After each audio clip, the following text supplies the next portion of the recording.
185milessouth.com. Smash that Patreon button.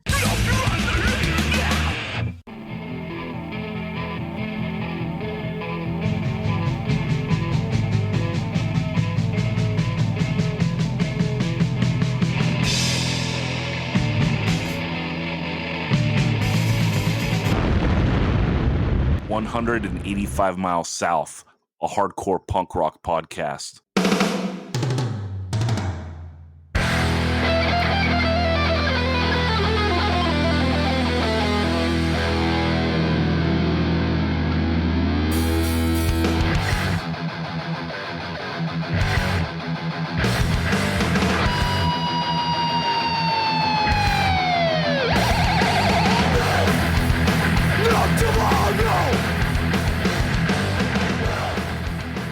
What's up, everyone? We are back and talking hardcore. Helping out, you know him, you love him. He is the best dressed man of the pod. He is Dan Sant. What's up, Dan? It's on fire! Dude, San Diego classic. Also helping out, it is Anthony Pappalardo. What's up, Pops? What's up, 185ers? Thanks for having me. What up, what up? And back again, it's Rob Moran. What's up, dude? Hey, guys. How are you? Happy to be here. Okay, so this time around, we are doing a Super 7 on San Diego, California. Rob's hometown, my transplant town, Dan's landing ground for a minute before he abandoned us, and a town where Pops enjoys the music from. So, Dan, overall thoughts, punk in San Diego. San Diego is low-key legendary on punk and hardcore. And the thing that is shocking about putting all this thought into your favorite San Diego songs is the sad fact that there is so much good San Diego music that is not on Spotify. And we like to pull from Spotify because then it gives the listener and ourselves a really good playlist to go back to. So I'm going to stick with the Spotify method, but I'm really sad that there's some really classic San Diego stuff that is not on is it Swedish or is it Danish? Spotify. Swedish. The Swedish overlords have not acknowledged all the great San Diego stuff. Yeah, but by no means is anyone tied to the corporate digital overlords. So you can pick anything you want. And we are going to do a Patreon episode where we will talk some of the other stuff that overflows out of here because San Diego is so important to us. Rob, thoughts, San Diego, punk and hardcore. Diverse, interesting, groundbreaking, political. It really is a true melting pot. I think between military transplants, the military complex that surrounds the military transplants, being proximity to the border, being proximity to Los Angeles, I think that, you know, a lot of vital music came out of this city. And to Dan's point earlier, right, not a lot of it got a lot of attention. Some of it's not even on Spotify, but it is critical and crucial nonetheless. I mean, I think it's what makes the San Diego music scene so beautiful, especially for punk. Pops, thoughts on San Diego? Yeah, San Diego's always been a scene I was like super interested in, probably like a lot of folks, entry points of like whether it's skateboarding or later like Gravity Records. But I think the thing that's really interesting to me as an outsider is that lack of documentation keeps me digging. And there's always like new nuggets that I keep picking up on or stuff that I'll hear mentioned in an interview and start looking up. And there aren't, I mean, I'm sure you could say that for a lot of places, but I think that, you know, without there being like 27 books and like I like that there's still stuff I can find out and kind of piece it together in the family tree of where it fits in. So it just an inspiring place. I think that the impact San Diego had in the early 90s specifically on me, like there's very few places where I was like, oh, I want to see what that's like. You know, I want to meet people from there based on their ideologies, their aesthetics. And yeah, that's my San Diego soliloquy. I love San Diego. Obviously, I ended up here, second best city in America. And I have a connection here very early in my hardcore run. So like my first hardcore band, this band called Voice of Defiance, like I was just chatting up some foo on AOL, and like I convinced him to put out our record. Like he didn't really put it out. He gave me the money and just wanted half the record. So basically like, you know, my first hardcore 7-inch came out because of that. And he lived in Solana Beach and stuff. And he got us a show. Our first show down here was at the Soma side stage, and we played to no one, but it was still great. And then the second time that we played was out on Coronado at some teen center, and we played with the Setup. And I believe that might have been when I met Dawn, and I don't know if I met you or not, Dan, but I started meeting like the San Diego people, and then I started coming to shows down here often because I really liked straightforward hardcore when I got into it. And in the 90s in Southern California, it was like kind of a barren desert for stuff that wasn't either like metalcore or soaked in emo. And I loved the band Powerhouse. I loved Ignite. And I loved a band from San Diego called Built to Last. And we would drive down and see them. And you know, sometimes I think that they played with Good Clean Fun once, and we drove down and just saw Built to Last and left. And like when we got home, we were like, God damn, we just like sat in a car for 6 hours to see one band. Like, this is fucking wild. What are we doing? You know, but like, that's like being young and into hardcore and loving it, you know? So, yeah, very important to me. And then of course, you know, Built to Last, like the time kind of went away, and then Over My Dead Body came out, and In Control played a bunch of shows of Over My Dead Body, which is Dan and Rob on this podcast. So, hey, it all ties in, and it's nice that we're all friends and all that still. So very good. Dan, let everyone know what a Super 7 is and the order that we're picking in. Okay, so a Super 7 is a way that we pick in a fantasy football style draft. We go round by round, each selecting a song. The same band can be chosen, but the same song can't. So as soon as you've taken a song, that's off the table. And then by the time we get to the end, we have 7 songs each, and then we put it up to the 185 listeners to vote for who they think had the best playlist. Okay, Dan, let's go to you for your favorite Unbroken song. Actually, I'm going to be strategic right now, because having got the first pick, I'm going to go with, because there's only a couple of them on Spotify, and I said that for the listeners, you know, for my people out there, I'm going to keep it Spotify so they can enjoy all these songs on the playlist. I'm going with Turn Away by Built to Last. Oh, a swoop. I had this. Oh, did you? Yeah. It's off of the California Hardcore compilation. What label did that come out on? I want to say, wasn't this the Eric Ozine comp? This wasn't the California Hardcore comp. This was that Our Own Way record. Okay, see, yeah. I have the notes here because I was going to take this. It is came out on the Our Own Way compilation in 1998, and that is on Blackout Records. Actually, it wasn't Eric Ozine's. He did a different one. Yeah. Yep. It's the Blackout comp. That a bunch of California hardcore bands are on it, but it's not exclusively California hardcore bands. But the great thing about this version, like Built to Last recorded this 2 times, I think, and this version it's the best they ever sounded, I feel. Like Bert's voice is just perfect on this song. And it's got that thing that Built to Last and Ensign both did well, which is playing like straightforward hardcore with a bit of melody, and it's still building to like a good breakdown, but being catchy riff wise as well as vocally.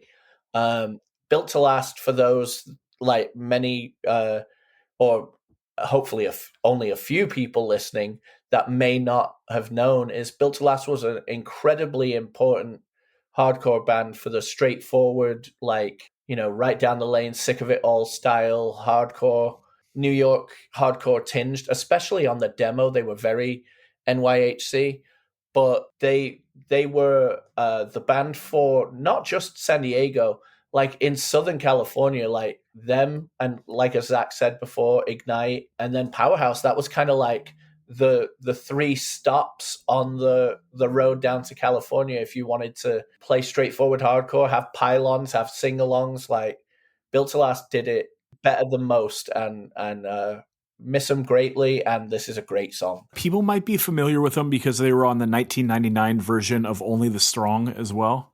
And I believe that these are the only two songs that are on streaming from them. So, yeah, Rob, what do you think? Yeah, I mean, I agree with Dan. I mean, I think that in San Diego, there was this big lull for a couple years. I mean, it was, you kind of had more of the Locust, kind of Angel Hair, VSS at the drive-in kind of scene, but there wasn't really anything that was just straightforward hardcore.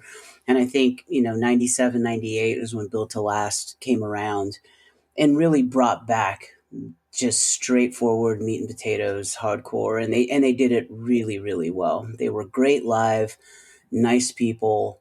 Yeah, and this is a great pick. The song is everything that you would want to hear in a great hardcore band. And I think they did it really well. So I think it's a good pick. Wouldn't be my first pick, but I do think that it's important to San Diego because they ignited kind of a whole spark of hardcore kind of coming back to San Diego. They were definitely the flag bearers in that around that 97, 98 timeframe. Yeah. Just to talk the song a little bit, because I took notes on it, like killer drum fill to open, and then you're in on like a guitar ring out over like a slow fast beat. And this is actually a really cool beat. It's kind of like that Integrity Clevo style fast beat. It's just got a vibe to it. And Dan and Rob have both said like these dudes, they're out of like the sick of it all like vein of New York hardcore and did it really well. The chorus on this, nice. Built to Last, sick ass band. I love it. Great first pick. Okay, Dan, I am going to take my number one, and Jesus, Unbroken gets snubbed again. I'm going to take the Zeros Wild Weekend. Dude, this is the OG San Diego band, technically out of Chula Vista, but the OG punk band out of San Diego. This is off their second 7-inch. The first 7-inch, Don't Push Me Around, is 1977 on Bomp. And this is 1978, also on Bomp. And dude, this one smokes the first one, in my opinion. It's just so much more up-tempo. And, even their own write-up, they compare themselves to the Ramones, which I think is very apt. Like, if you think about, like, the up-tempo Ramones songs, it's like that. Although in the vocals, it reminds me a lot more of the Saints. So, like, if you kind of consider, like, a conglomeration between the Ramones and the Saints, I think you kind of land on the Zeros. It's just a super early band, dude. It's so sick. And this song is so up-tempo. It's about as fast as you can be downstrumming, which is like my favorite tempo in punk. So I love their shit. What do you think, Dan? I love the Zeros. I knew this was going first round. Maybe not. I thought maybe Don't Push Me Around, but either way, like, I think they're legends, absolute legends. They were colloquially known as the Mexican Ramones, obviously due to sound and due to being proud of, being Mexicanas from Chula. And Dan, Mexicanos. You just called them chicks. Did I say Mexicanas? I said Mexicanos. I heard canas. Ay. No, Caramba. Straight up, like, the thing that's brilliant about them, like, you hear the Saints more. I hear Buzzcocks a little bit more. But either way, they're operating at the same time that those bands are operating in their own things. And they're only probably getting a tiny sprig of it to influence them. A lot of this is just coming out of just their own creativity and their own like passion for great melody and hooks. Like, it's just fantastic stuff. What do you think, Pops? I was going to ask more of a question, being the pod outsider on the topic. Like, how are the Zeros seen are they like San Diego royalty? Like, I think they're probably like outside of that, like it's like kind of a killed by death, like rare thing to like, but like how are they seen within like San Diego music history and celebrated? Yeah, I mean, absolutely celebrated, written about, talked about. I mean, I went to the same high school as those guys, and not obviously, I think 20 years later, but but I absolutely part of the punk lore, the music lore, ground zero for a lot of things. I mean, I have them on my list as well, but they were kicking around 75, 76 before that, well before that Bomb EP, the first one even came out. So, they were playing parties, like backyard parties and things like that. And they kind of got spotted by some folks, sent demos around, early demos, and like, songs like Don't Push Me Around, Beat Your Heart Out, those were the first songs written before the band was even formed, right? By one of the members of the band. And then once they got going, I mean, thinking about the fact that they got invited to LA to play with the Germs and the Weirdos, like that was their first out of town show. Like, imagine being from Chula Vista and someone says, "Hey, do you want to open for the Germs and the Weirdos?" Like, that's wild, right? So, I mean, I think they're absolutely critical, like ground zero. I think every scene kind of has those bands, like they were the ones that kind of ignited things. There was other bands around that time too that we'll probably talk about more on the Patreon, but I do think that they are well regarded as ground zero for independent, like San Diego punk music. And to think that they were around doing this stuff when the Ramones were barely putting out their first record, like how did they even get on that wavelength, right? How did they get on that Saints and Buzzcocks wavelength when everything was just so new, right? It's pretty interesting. But yeah, they had a major impact here. And about 2 years ago, there was a big article that came out in a local magazine specifically about Chula Vista, and a big piece of it was about the Zeros and what they did for San Diego music. So they're pretty well regarded. And Robert Lopez, aka Elvez, he's still around doing bands, and see him around town all the time. He's still actively involved in rock and roll and a bit of punk in San Diego for sure. The one thing Yeah, that drives me a bit crazy, though, is what lots of write-ups about this band historically have classified them as LA, and that drives me fucking crazy. Yeah, I mean, I think that's just because of Bomp, and their first real exposure to punk was the LA scene, right? So there wasn't really much of a punk scene in San Diego when they first started. It was all Los Angeles. So I think that's why they've kind of been adopted as an LA band, but they're absolutely from Chula Vista and National City. I mean, think about the contemporaries in San Diego at the time, right? Like, for instance, like the Dills, like they cut out before they do their first records. Like they're just, I don't know if there was a lot in San Diego. There's two things I want to say on the Zeros before we get past this. First of all, there is a great LP, like compilation of their early stuff that's out that is kind of essential. It's called Don't Push Me Around. It's pretty easy to get. I still see it in the stores all the time. So I think that people should check that out. Also, it's interesting. They had a second life. So in the 90s, they started playing again, and they put out a couple records, I believe on a Spanish label, and has some popularity like over in Europe. So, and those records are good too. Just kind of like up-tempo indie rock. It's not that far of a departure from the early stuff because, I mean, the band is just basically stripped down rock and roll. So it's cool. They seem like nice guys. I've seen them in the last 10 years now, I guess. And they were great when I saw them. So they might have a weird thing going on with the name, or maybe there's a dispute because they played Casbah this year, and it was like the Zeros, like their version of the Zeros JM. You know what I mean? So I don't know what's going on with that, but hell yeah, Yeah. living legends, we should say. And okay, let's go to you, Pops, for your number one. Cool. I'm going to stay in the zone and fast forward several years and take Amenity. This is our struggle, not down mix. Just Amenity was like, I knew Battalion of Saints, but Amenity was sort of my introduction to San Diego hardcore as a sound. And they toured. So that like really, if you toured back in the early 90s, that was like a very like legit thing, right? Like that legitimized your band more than like something you'd see in the bins. And then fast forward when Nathan and I were putting together Radio Silence, we kind of had a hard stop after all this time compiling things where we just needed to get the book done, and the publisher wanted it done. And I got a call from this guy with a really gruff voice who he was talking a mile a minute. And, like a couple minutes into it, I'm like, I guess I'm talking to Mike Down. He didn't really say like, hi, this is Mike Down.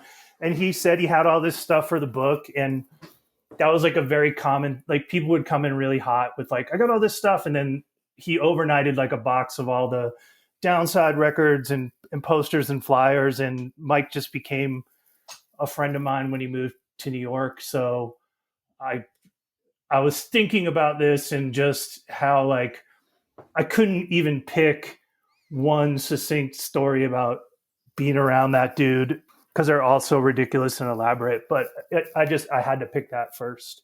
And it's a great song. It might not even be my favorite Amenity song. It's the most anthemic. But the one thing I wanted to say that I wrote down was like Amenity, I know there's like different incarnations of the band, but around like the 89, 90 Amenity, I know they're getting the slower tempos from a Bad Brain influence, but they're groove innovators. And there's like a lot of like heavy groove that I don't think they get credited for. And I say groove in a cool way, not in like a funky way.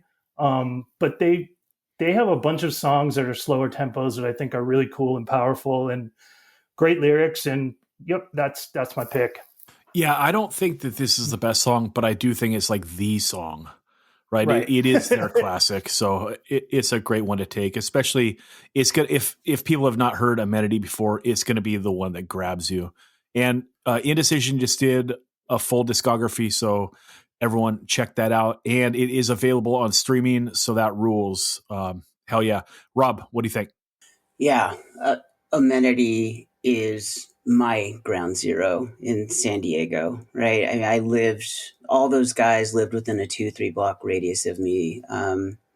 When they originally started, the original singer Robin lived on the same street as I, and so did Barry. And Sergio and Tim lived a few blocks over. But those guys, along with Bob from Vinyl Communications, changed San Diego forever. I mean, they put out their own music. They put on their own shows. They brought bands like Soulside and Verbal Assault and Reason to Believe and Hard Stance and Inside Out. They brought all these bands around to San Diego and exposed a lot of us kids to a lot of great hardcore in the late 80s and early 90s. And it was just amazing to me that, growing up and first getting into punk and seeing it seemed so unattainable. And it's like, oh, there's these guys right on my street that are in a band and they just put out a 45. Like, it was so inspiring. And without a doubt, without Amenity and Vinyl Communications, like, I wouldn't have been inspired to want to play an instrument. I wouldn't have been inspired to want to do bands. And yeah, without Amenity, there's no Unbroken, like, hands down. They are critical for me and I think critical for a lot of other people. And it opened the doors for a lot of other things like, Force Down and Gravity Records and all these different bands. And I think that Mike's energy and artistic vision drove a lot of how Amenity feels. It wasn't just the music. Anthony's spot on. There's a heavy Bad Brains influence, a lot of Eye Against Eye, quickness, groove to it. And I think that while Tim and Sergio and Barry had the music on lock, Mike was a visionary with like how things looked aesthetically. So he made sure that when you got a record, it wasn't just a record. There was art associated with it, hand stamped, all these different things. And I think it was just as critical as the music, what Mike and those guys did. Yeah, the Bad Brains love is super apparent, especially when you consider the band that Tim does after this, right? He does a band called House of Suffering, which is great as well. Dan, what do you think about this? Yeah, I love that you all touch on the groove, because that and the anthemic part of that groove, like, it is a different thing than just call and response hardcore. It is arguably, it comes over with even more gravitas and meaning in a lot of these Amenity songs than some of that other quote unquote youth crew stuff that we absolutely adore. And Rob talking about like Amenity and Downside Records, etc., going on to like it's created a legacy all the way through San Diego. Lots of handmade pressings, lots of 31G carried it on, and then other like all of us have done hand things because it is just part of the legacy. The thing about this song in particular being chosen, though, the thing that's so important, Zach and I always talk about this. There's not enough anti-racist songs, and there's not enough of that sentiment, even though there can always be more. I mean, there is lots of them, but some of them just rise to the top of being so important. And this song really, it just gets that across. It's absolutely perfect. And, OMDB like interpolated it into one of our songs because we wanted to pay homage to this, and we basically did the "This Is Our Struggle" refrain at the end of one of our songs. Okay, let's go to you, Rob, for your number one. Yeah, I am going to go and take a little bit of a different tact and move north into North County and take Antioch Arrow Lightning Bolt. I think that, what we've talked about is very important, but that first Antioch Arrow EP is absolutely critical to kind of picking up where Heroin left off, but pushing it in a direction that nobody saw coming, and that song is just absolutely relentless. Like, they were wild live, super intense. If you ran like Moss Icon and Fugazi on triple speed, that's kind of what you get out of Antioch Arrow. I think that there's a very bursting at the seams DC franticness to everything that those first couple Antioch records do. Super off-kiltered vocal delivery, like Moss Icon style. And I think, again, the handmade aesthetic carries through, right? I was there when they were spray painting the stencils for the record, and I actually have the stencil itself for the first Antioch LP or 12-inch EP. And that record is so important to me because it changed how I looked at music. I think Heroin's important, not to discount anything like that. That was kind of the first go round at this type of stuff, but you can draw direct correlations from things like Antioch Arrow to bands like Orchid, and some later Dead and Gone stuff. I don't know. I feel that this band, is absolutely critical to San Diego. What do you think, Pops? They're kind of the OG Mysterious Guy band in the fucking best way. Like when they came to Massachusetts, they played one of the worst shows I've ever seen in my life. Like it was in the basement of something. I don't even know. It's like a weird warehouse, and it was super low energy. Daylight, like just the worst environment for a show. And they just came in and played like, I would say like 15 to 20 minutes without stopping, and none of the songs anyone knew, which rules. Like I miss kind of like going in with an expectation, getting something different, and then maybe recognizing the stuff later on like the next record and being like, oh, I kind of know that. But I think the thing about like stuff, like Antioch Arrow specifically, and the stuff that came a little before, it felt like a reset through a modern lens. Like they were really emphasizing like a lot more of like a vibe than like, oh, we're trying to be like super syncopated, even though they, it's not, it's, the common word like chaotic, like it is all over the place, but it is cohesive.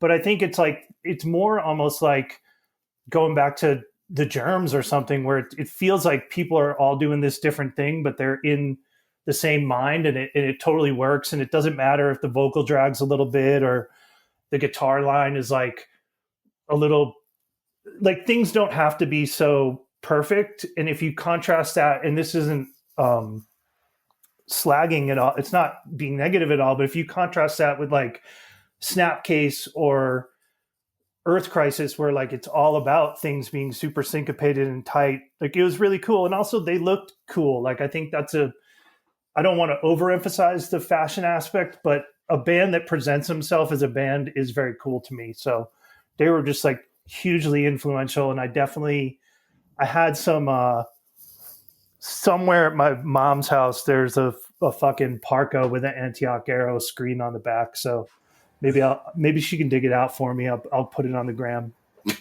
Dude, that's so sick. What's your take, Dan?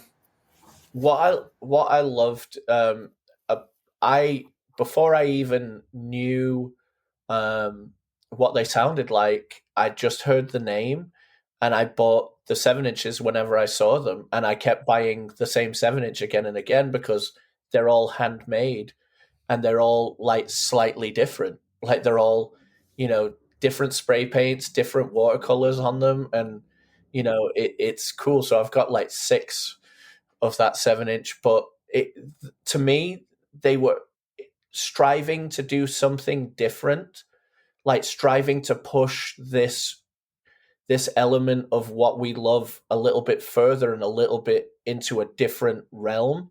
And it sounded like it could fall apart at any moment, but it like Anthony and both Rob said, it was incredibly influential to bands all over the world. All right, Dan, let's go back to you for your number 2.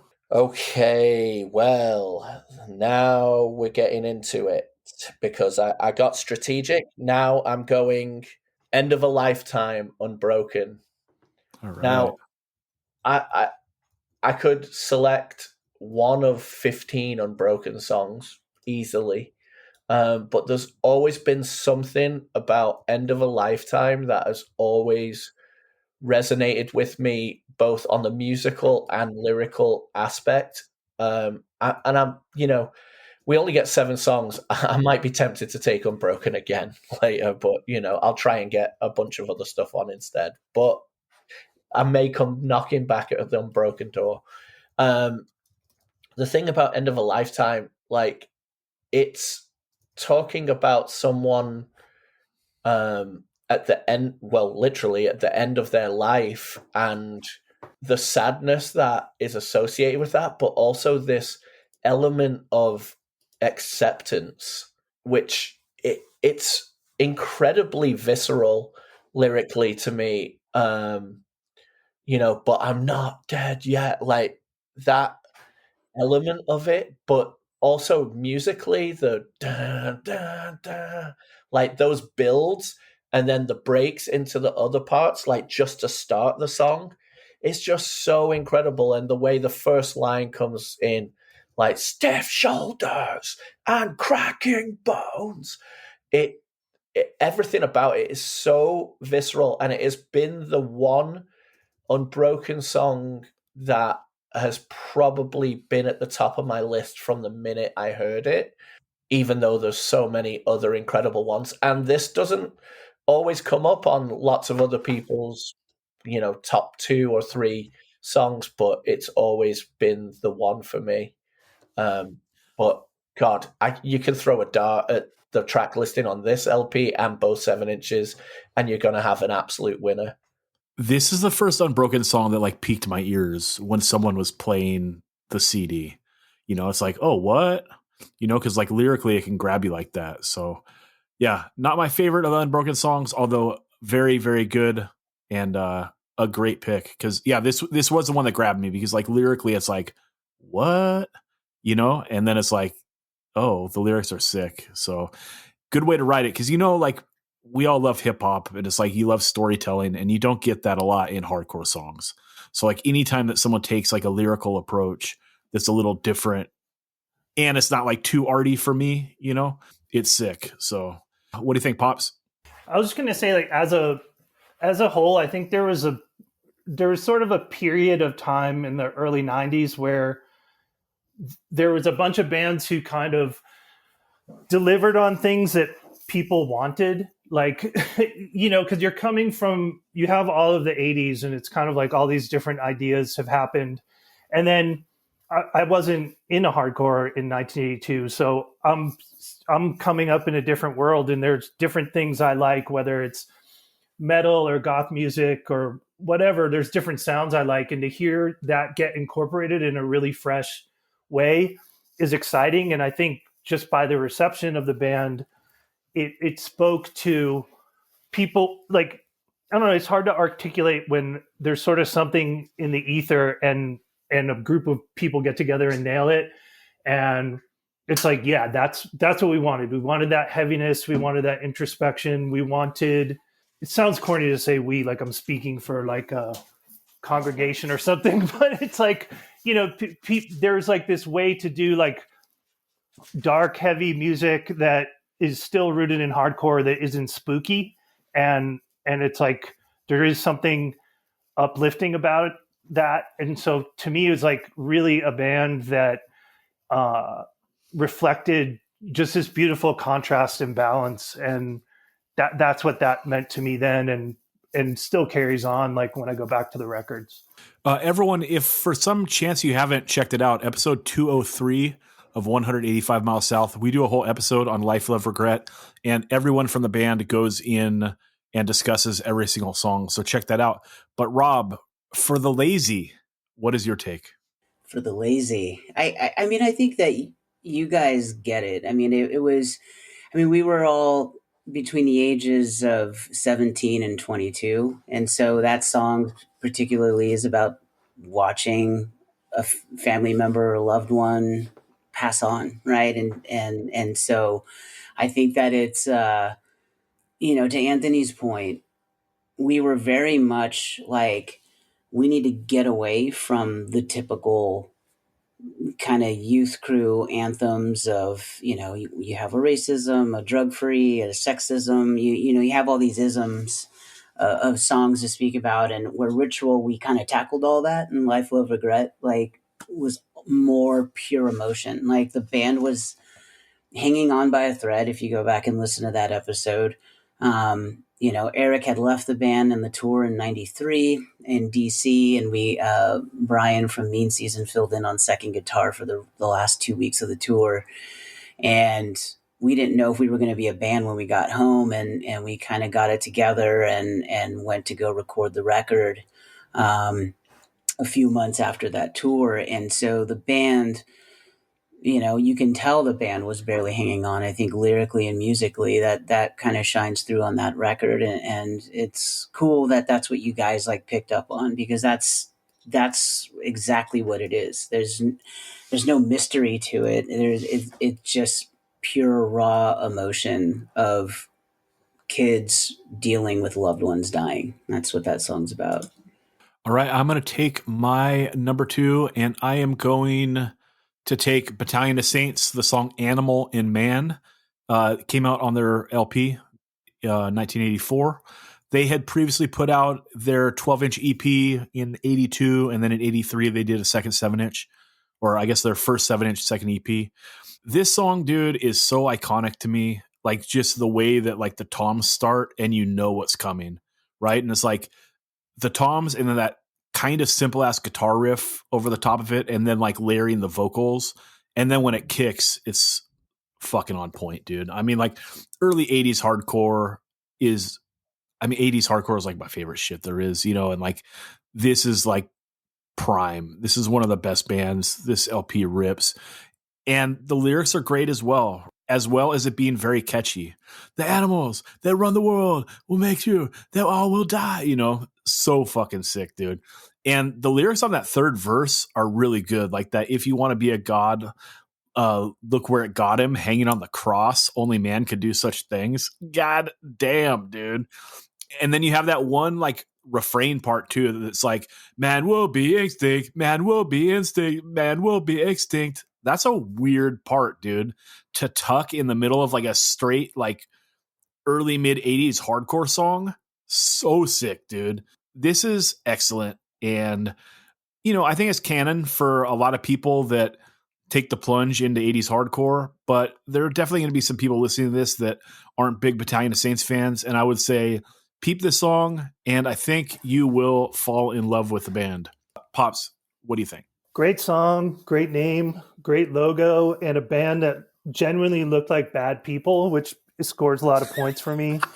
You know, like as a young person, I had a roommate who was like kind of a earlier hardcore mentor, like a fill in the crackser type dude. And I want to say this is probably like an early Curtis Casella Tang poaching, like when they did that discography when Tang moved to San Diego, which is that's my only connection, right? Boston to San Diego. But I remember just being really hyped that there was like when things would come out on CD and getting like that, what's it called? Like Death R Us CD or whatever. But yeah, just it's a band that like the more I go on seeing how important it is to other people whose music I really respect, like from people in the punk and hardcore scene to people outside who like cite that band. Like they're just a fascinating band to me. And I think one thing that just puts it over the top is that the way the vocals will sort of like, they have a lot of character and they break. And like you said, the layering, like it's just a top shelf version. Like I would hate for people to write this band off because it's a top shelf early hardcore band to me. Yeah. It's an A-tier hardcore band for sure. Rob, what do you think? Absolute A-tier hardcore. I mean, it is everything you love about early 80s punk. It's angry, it's aggressive, it's political, it's anti-religious, kind of sounds like Discharge, kind of sounds like GBH. They're great. Chris Smith from Chula Vista, went to Chula Vista Junior in high school. He also moved to New York later to play in Kraut. I mean, these guys have a lasting influence and legacy in punk. I mean, even when we just went to Europe, we did a Fighting Boys tribute shirt, right? Because I just love that band so much. Everyone in Unbroken does. I mean, they're ground zero for a lot of people. I mean, kind of like what the Zeros were for the 70s, Battalion of Saints was for the 80s. I mean, they were part of that Another State of Mind tour. Even though they weren't on film, they were part of that whole thing. And it was interesting. They like, the Damned, had 1 million members. I mean, everyone from Mario Rubalcaba to Matt Anderson from Heroin has played in Battalion of Saints. And they have 1 million people playing the band. But what was really cool is, they would every now and again get back together and play. And I've seen a few different iterations. They weren't that good. But in the early 2000s, Matt and Scott from Heroin were actually part of the backing band for Battalion of Saints. And they were playing a lot of shows in the early 2000s. And they were so fucking great. Like, and I never got to see them until, 89, 90. And it was by that point, it wasn't that great. So I never got to see that early incarnation of Battalion of Saints. But what I saw in the early 2000s with those guys backing him, definitely was probably as close as it probably could have been because it just sounded so cool. They have endless amounts of great songs on those first few records. I mean, absolutely critical to San Diego.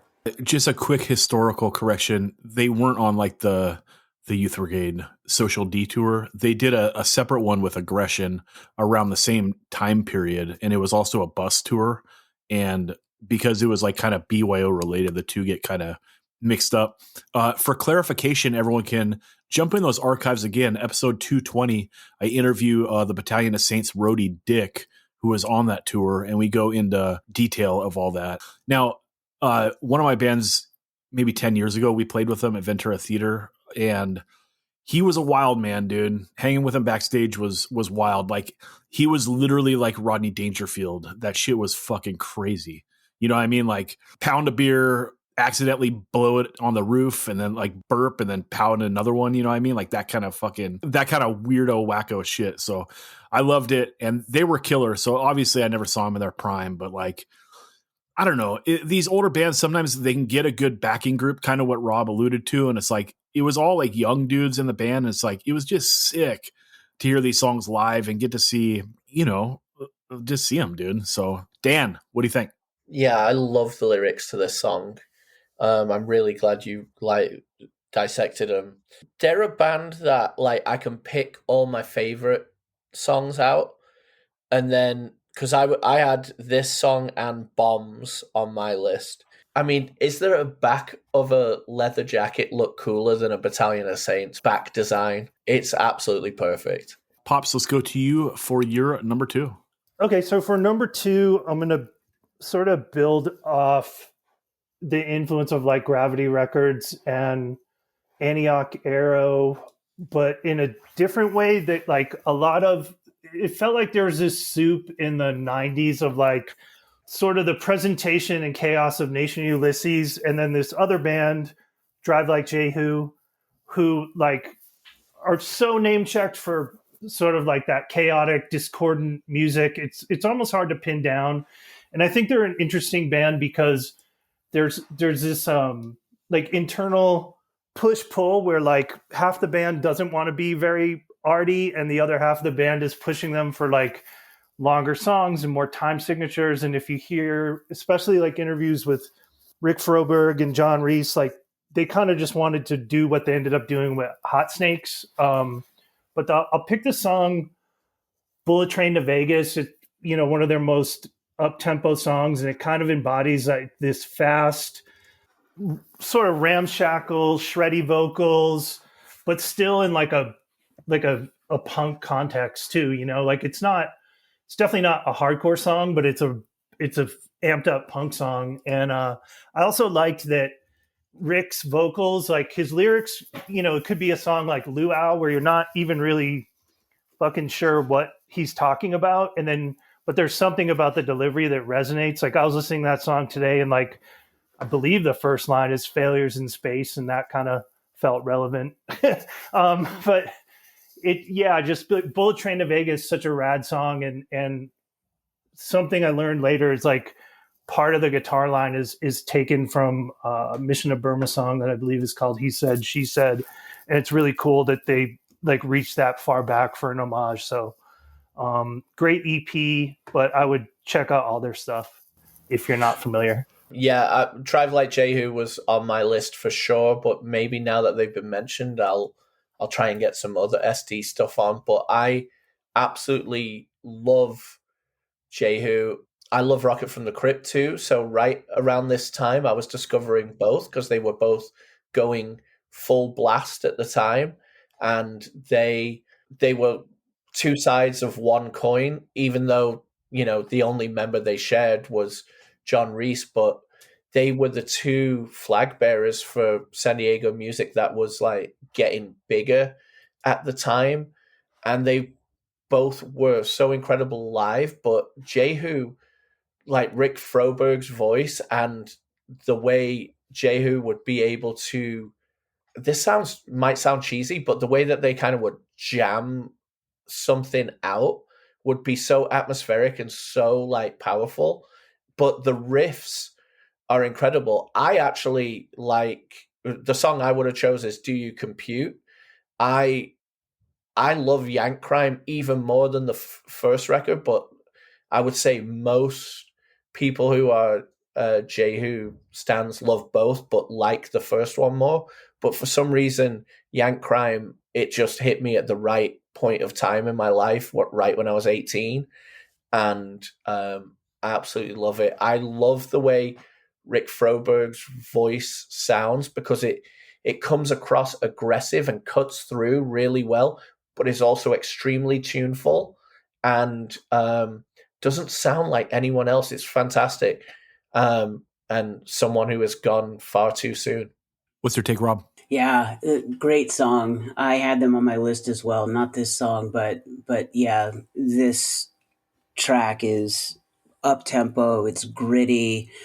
It's you know, the lyrics are kind of funny, but the delivery of it's just so critical and super influential for a lot of bands in San Diego. You know, Rocket definitely has a place in San Diego for sure, but I was definitely more of a Jehu and Pitchfork fan, and for me, you know, Jehu, this song in particular, really set a tone of like what you can kind of do with punk and punk adjacent and still be aggressive without being metal, or being aggressive without like being too in your face. I mean, it has a real angry vibe about it without being all razor blades and piss and vinegar, right? It's just a really good angry rock and roll song. Super influential, especially like the last couple Unbroken 7 inches were heavily influenced by Jehu and Pitchfork. And, you know, this song in particular, you know, was something that resonated with Steve and Eric. And, you know, and yeah, there's not enough great things you can say about how good this band is. They were great live. They would, play with interesting bands. I would see them with House of Suffering and Crash Worship, which is like a, hippie noise industrial ensemble, from around here. And, so they would play mixed bills, all the time. And it was cool. They weren't afraid to play hardcore shows and punk shows or noise shows. And they kind of fit into all those things. But yeah, great pick. All right, let's go to you for your number 2. Oh, to me for my number 2. Okay. Let's see. I have Battalion of Saints. I had Amenity. I had some other stuff. So I'm going to pick something that hasn't really been talked about, and that is the infamous Gehenna. First Blood is a track that I'm going with. Absolutely raging, shredded hardcore from the East County of San Diego. Just ear-splitting live shows. Super wild. Absolutely always going to be one of the most favorite bands of mine from San Diego. Drawing on influences from kind of like early Bathory, but then kind of sounding like a little bit of GBH and Motorhead. Just tons of EPs, singles, and comps to choose from. But I think First Blood's just a really good introduction to the band Gehenna. And I not that they're the most popular band in the world. I mean, most bands from San Diego aren't. But I do think that they are absolutely critical for what they did and how influential they were for the bands to come after. Dan, you're usually just big upping the demo. How do you feel about this? First song off 2000 CD.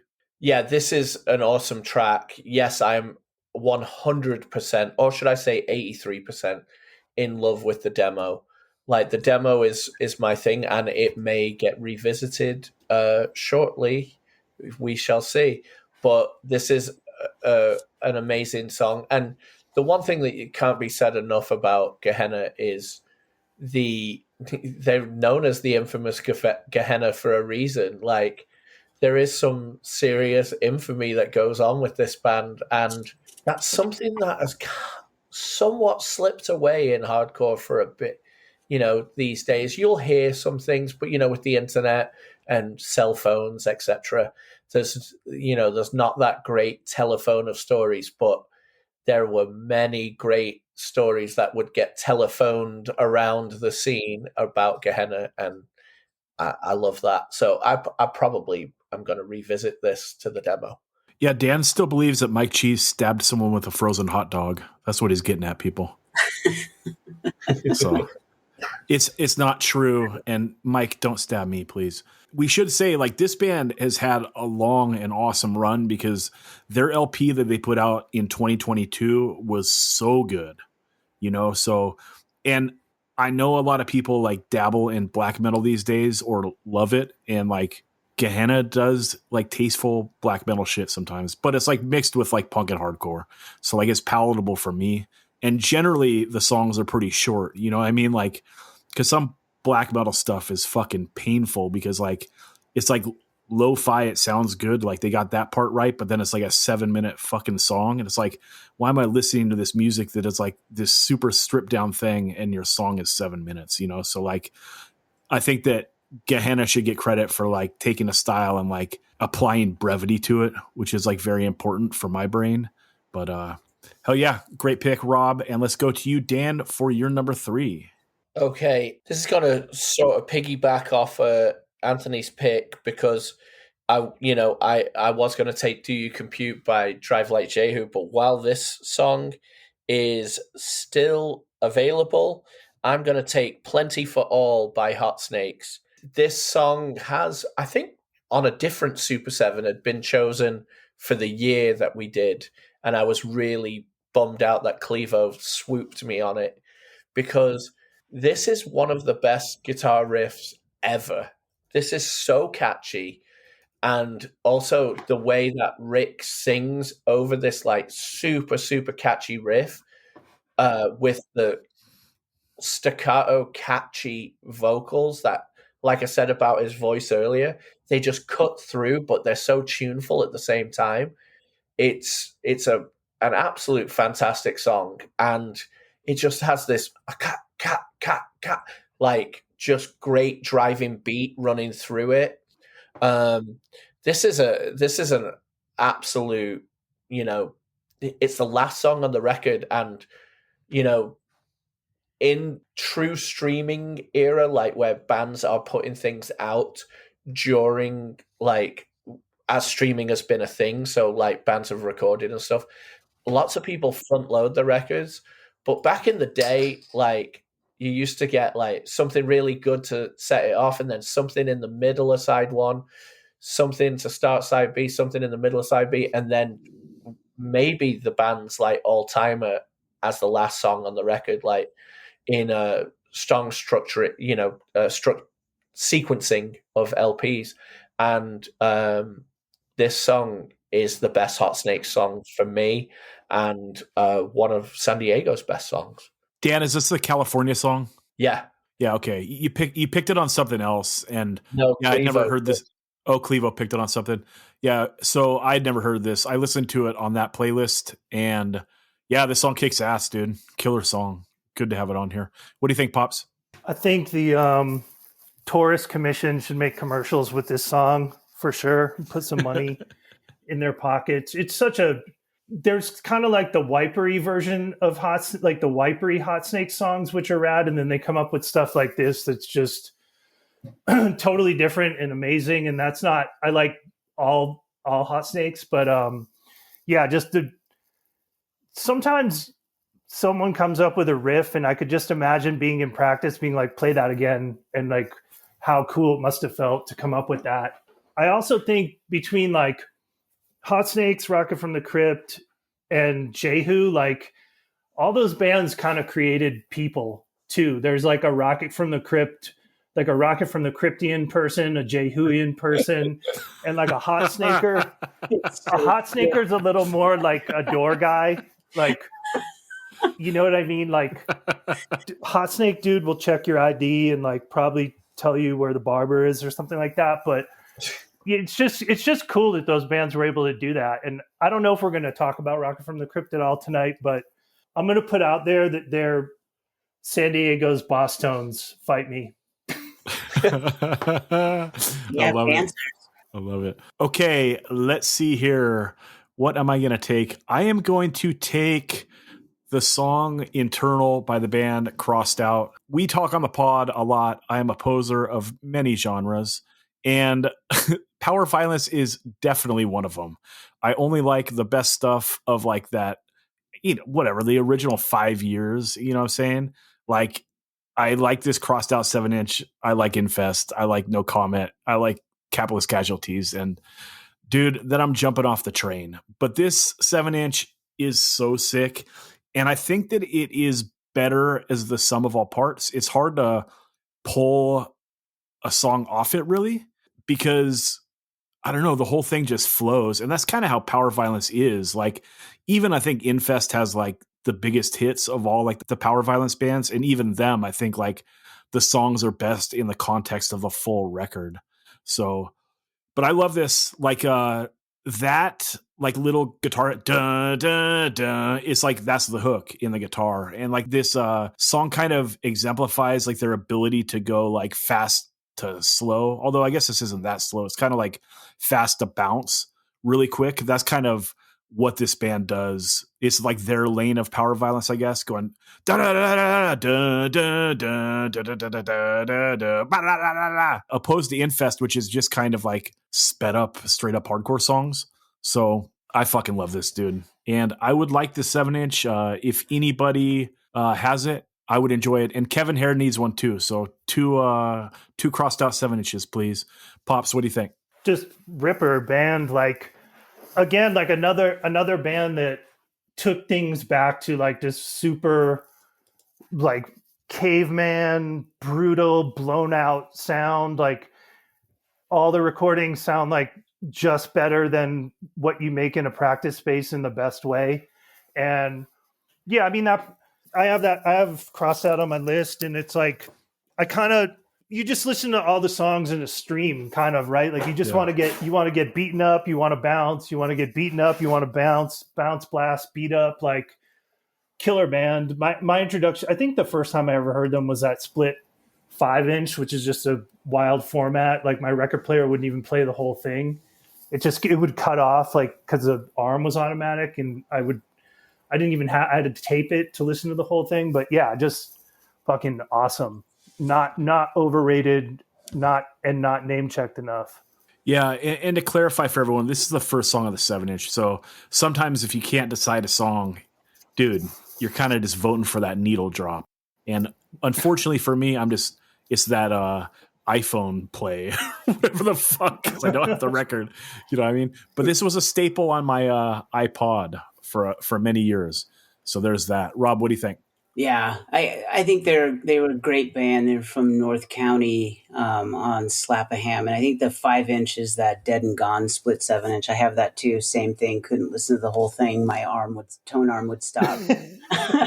so bi-coastal fuckery, but that's like Slap a Ham, like Chris Dodge and Sticky and all that stuff. Like, it had a sense of humor about what they were doing. I only ever got to see Crossed Out once. It was maybe a 15-20 minute set, and I remember it being pretty damn good, super fast and aggressive. But yeah, it's a great song, has a great intro. But yeah, this band, I agree, they don't get name checked enough. I think maybe because they're not still around at all.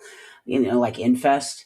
Infest, for as far in Neanderthal, that type of stuff that was around for like the power violence, like, that wave, they kind of disappeared. And, Infest used to play all the time, and there'd be like 20 people, 50 people watching them. And, and then they kind of disappeared into obscurity and kind of got popularized again. And unfortunately for Crossed Out, it seemed like it never really happened for them. I don't think it's kind of like people just go to Infest and just stop, when there's all these other really cool bands, especially on Slap a Ham Records. I mean, there's a lot of great stuff in the power violence vein, and Crossed Out's one of those bands that I think people should go back and check out. They have a lot of great songs. I don't know if they're underrated at all. I think that anyone that like dabbles in power violence, like, this is a top 5 band that gets name checked. And then I don't also, know. You don't think so? I don't see them on lists. I mean, even like Anthony said, people kind of talk about them, but I never hear anyone raving about them. I don't know. Maybe I don't read enough Wild Weekend zines. Maybe it's that's right. But I will say this, like, so when Ceremony put out that first LP and it was like the hottest shit going, they were power violence-y. And if I was going to relate them to an original power violence band, they're the most like Crossed Out opposed to like the other power violence bands. So I think that they got name checked then a lot. Am I tripping on this? I don't know. I mean, maybe, Ross or Anthony or someone can kind of speak more on that, what they name check. I'm not saying they didn't know about Crossed Out, but But that was more the style, like the slow to fast, instead of like the Infest just being like wild. So I don't know. Anyway, let's go to you, Pops, for your number 3. I'll do another needle drop. I'll take off the second Heroin 7-inch, aka the Paper Bag 7-inch, the song Leave. I love the whole thing. But to me, this is like, time capsule, quintessential, building off late 80s hardcore and doing something totally different, doing something different aesthetically, looking at just as like an object, like not really knowing at first what's on the cover. I think that the lyrics are actually pretty simple in a good way, like for how sort of spastic and noisy the music can be. But I think of like all those bands, like Heroin definitely always sounded the most hardcore to me for obvious reasons. And I think this is like absolute classic, and I'm stoked that it was Southern Lord that did the discography and put everything out properly again.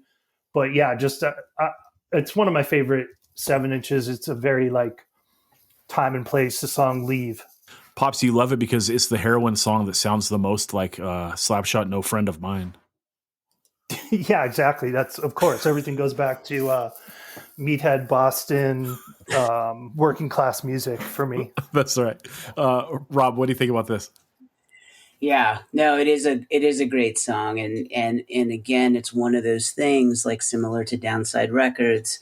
You know, Matt was doing a lot of interesting things with like silk screened paper bags as covers and silk screen jackets and stickers, and you know that was part of that aesthetic that was coming out of San Diego was that whole handmade way of doing things. It was just kind of an artistic layer of the DIY um, of of putting out records. And yeah, it's a great song, great band. You know, I just love that there's a straight edge band called Heroin. You know, how cool is that? You know, but they were great live. Got to see them so many times and played with them a couple times when we were first starting. And always a great live show. Very intense. Matt's voice was so good. And yeah, Leave is a fantastic track. So good pick. Hey, Rob, quick question. Did you, I only saw Heroin, I think I only saw them once, but they sounded so different live to me in a good way. And I don't know if you had like any thoughts on that, like their recorded output versus how they were live. Yeah, to me, they sounded faster live. Yeah. And I think it was like a little more chaotic and kind of bursting at the seams than recorded. I think recording, like you get a little bit of that for sure, but it seemed way more controlled. And then when they got out of the studio, it was just like this unbridled energy. I mean, you know, guitars flying, Aaron's drumming is just like wild, you know, and Matt is kind of like stoic but angry. Vocal delivery. I always thought they were way more wild than the records let on. At least that was my experience. Dan, what's your take? Yeah, this is a great track choice because it's got probably some of the most melody in the things with it being really good speed and aggression.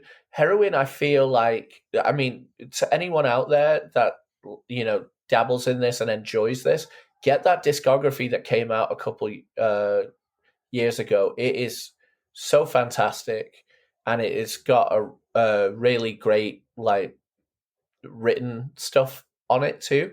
What Heroin were for me, but beyond being, you know, enjoyed in their own right and really loving it, they were kind of like a gateway band for me to like go into like things like Fingerprint and Anasarka and a lot of that IG88 and things that they were the what seemed like, from maybe my limited understanding of a very influential band that started a lot of what would technically be called screamo later on, but Heroin was like what everyone wanted to be like, and it started all of these bands that went off in interesting ways where they would incorporate really pretty riffs, but with absolute emotion filled like screaming. And I feel Heroin, even though they were like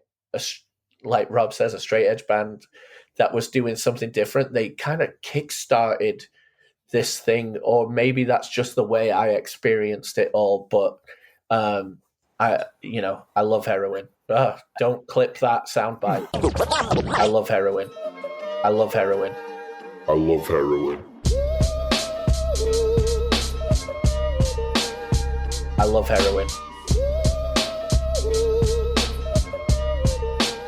I love Heroin. No,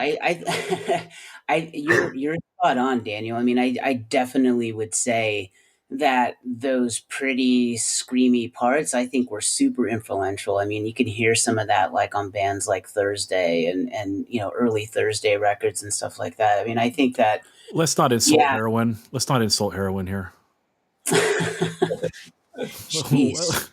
Jesus Christ. No, but I'm just saying, like, I do think that Daniel is pretty spot on. I mean, I would say that, like, Heroin is part of that early incarnation of screamo, but they were very punk. It wasn't pop, with just pretty parts. They would have these jangly parts that would just get real angry and real fast. And I don't know. I think Daniel is right that I do think that they influenced a lot of that screamo stuff that was to come a few years later.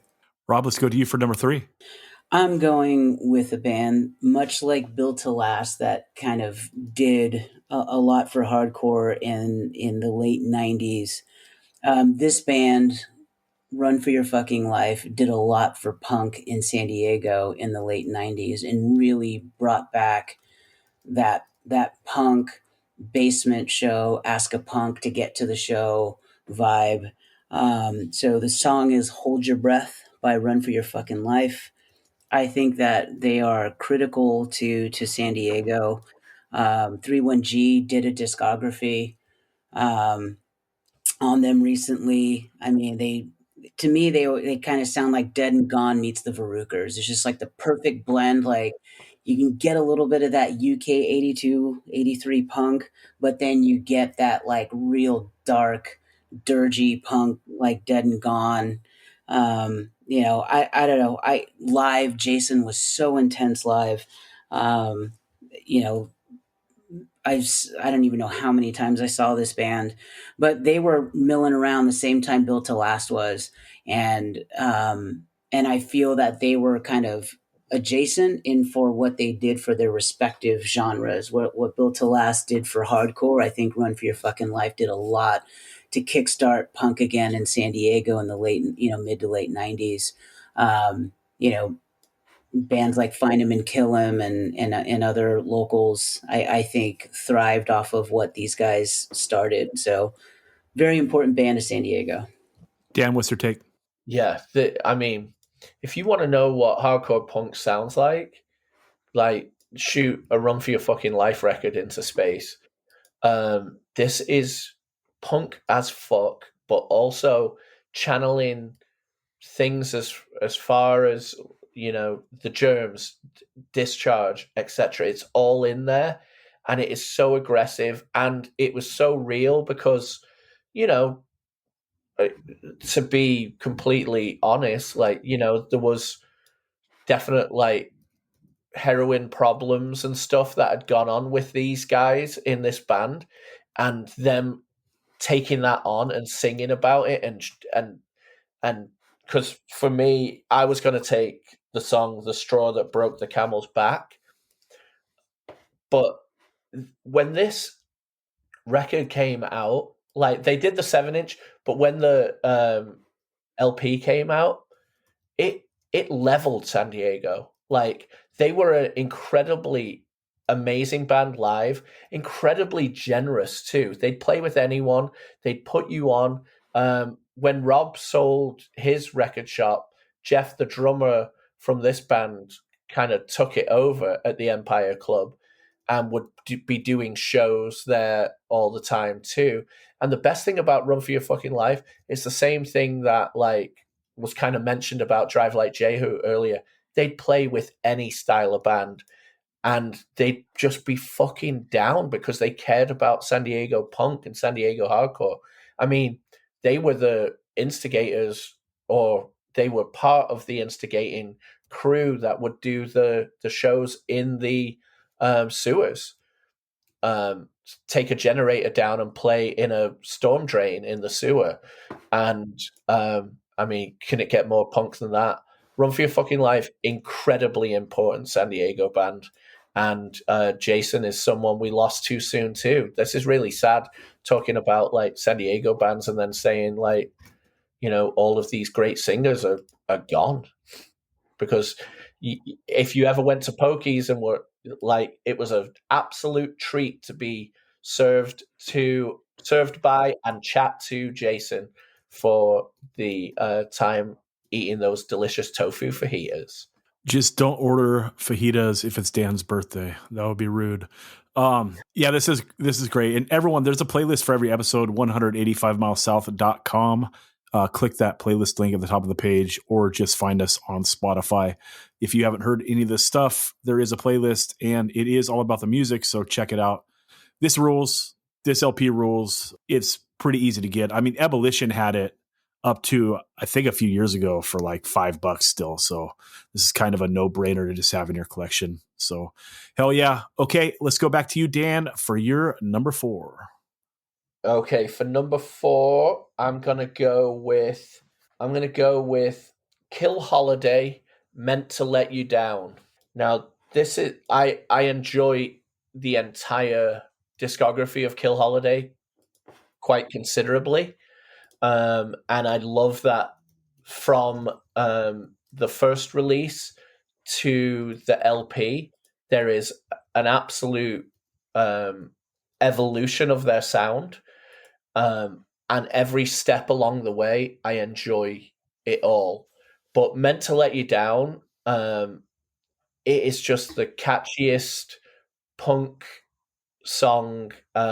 It's unbelievable. It's in the era of the band where I think Todd had then started playing bass, and I think Berry was still in the band, but Oscar had left. And it is just like Steve had obviously written this just amazing song, and it's definitely, just like they can't get away from it, but there is a little bit of Morrissey-esque channeling when writing these lyrics, and bringing that in a punk way is really great. Like, Meant to Let You Down, and I'll probably do it again, essentially, is what this is saying, and I love that kind of honesty. It's paired with an absolute classic riff. Like, this riff is almost as good as that Hot Snakes riff. They're both so fucking great guitar-wise. And still to this day, Steve Miller he's one hell of a musician. Just writes great riffs all through my record collection. So I absolutely love this song. And it's criminal that there was just a Kill Holiday compilation put out on Indecision, and this song wasn't on it. And I shake my head at that. Probably not Dave's fault, dude, because he is the king of the anthology. He does a great job. So who knows? Rob, is this still your era right here? No, I only played on the first 7-inch. So this was after me. There was a few records in between this one, a split with Dempsey, record on Simba, I believe, and then this came out in a compact. This is the one on Simba, Rob. Yeah. So no, but if I let you down, my friend, well, I know I'll let you down again. Is how it goes. But yeah, this is one of those songs where it's like Steve really shines as a songwriter. He very much, Rocket, Jehu meets like Teenage Fan Club and the Smiths. I mean, he's channeling all these different influences, some from San Diego, some from abroad, and he's able to put that into a digestible, catchy riff. He's such a great songwriter. Lyrically, it's a really strong song. This is one of the songs that I wish I would have stuck around to be a part of. That and the LP on Rev were the two things that I always tell him I wish I would have stayed in the band for that LP and a couple other songs that came after I left, after the first EP, because I felt that that's when Steve became a good songwriter to a great songwriter. And this is absolutely one of those songs and is worth talking about and worth exploring. Yeah, I don't know why it's not on the comp either. So I don't know. You have to ask Dave and Oscar about that. Yeah, and for the people that don't understand what we're talking about here, so this is Kill Holiday. This is a post-Unbroken band, and initially they have 3 of the dudes from Unbroken in it. And on this, there's still 2 of the guys from Unbroken because Rob's not in the band anymore. So that's interesting for the Unbroken lovers out there. This is the dudes taking more of I don't know, what do you want to say? Indie rockish, emo-ish type band. Pops, what do you think?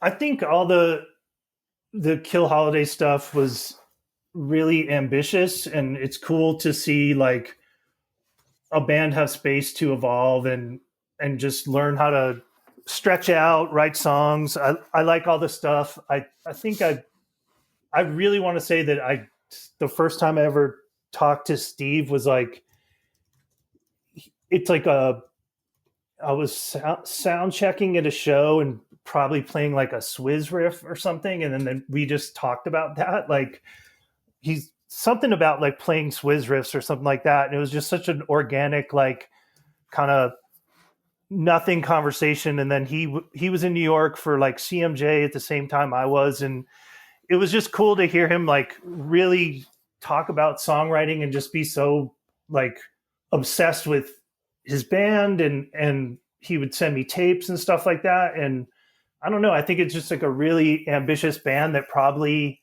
there wasn't much like, I think even at that time, there was sort of like these tiers of bands where I don't think there was a lot of other like peers to Kill Holiday, where it was like, oh, you just slide in and play with this, because to me, sonically, where they fit in was like more in like the Teenage Fan Club indie, or not the Teenage Fan Club was an indie band at the time, but like this other circuit that felt so far from hardcore. And now like it's almost like with the festification and streaming of everything, that things are a lot closer together. And I'm almost like surprised there isn't like a Kill Holiday resurgence because of that, because it's great stuff. Yeah, great point, Pops. Like the people that are into like the alt hardcore or the hardcore adjacent bands, like they could really get down with this stuff and really all that 90s rev stuff. You know, I'm surprised that it hasn't like had like a big resurgence as well. Okay, I'm going to take the song Walks of Life by Take Offense. It came out initially on their Peace and Death 7-inch from 2008.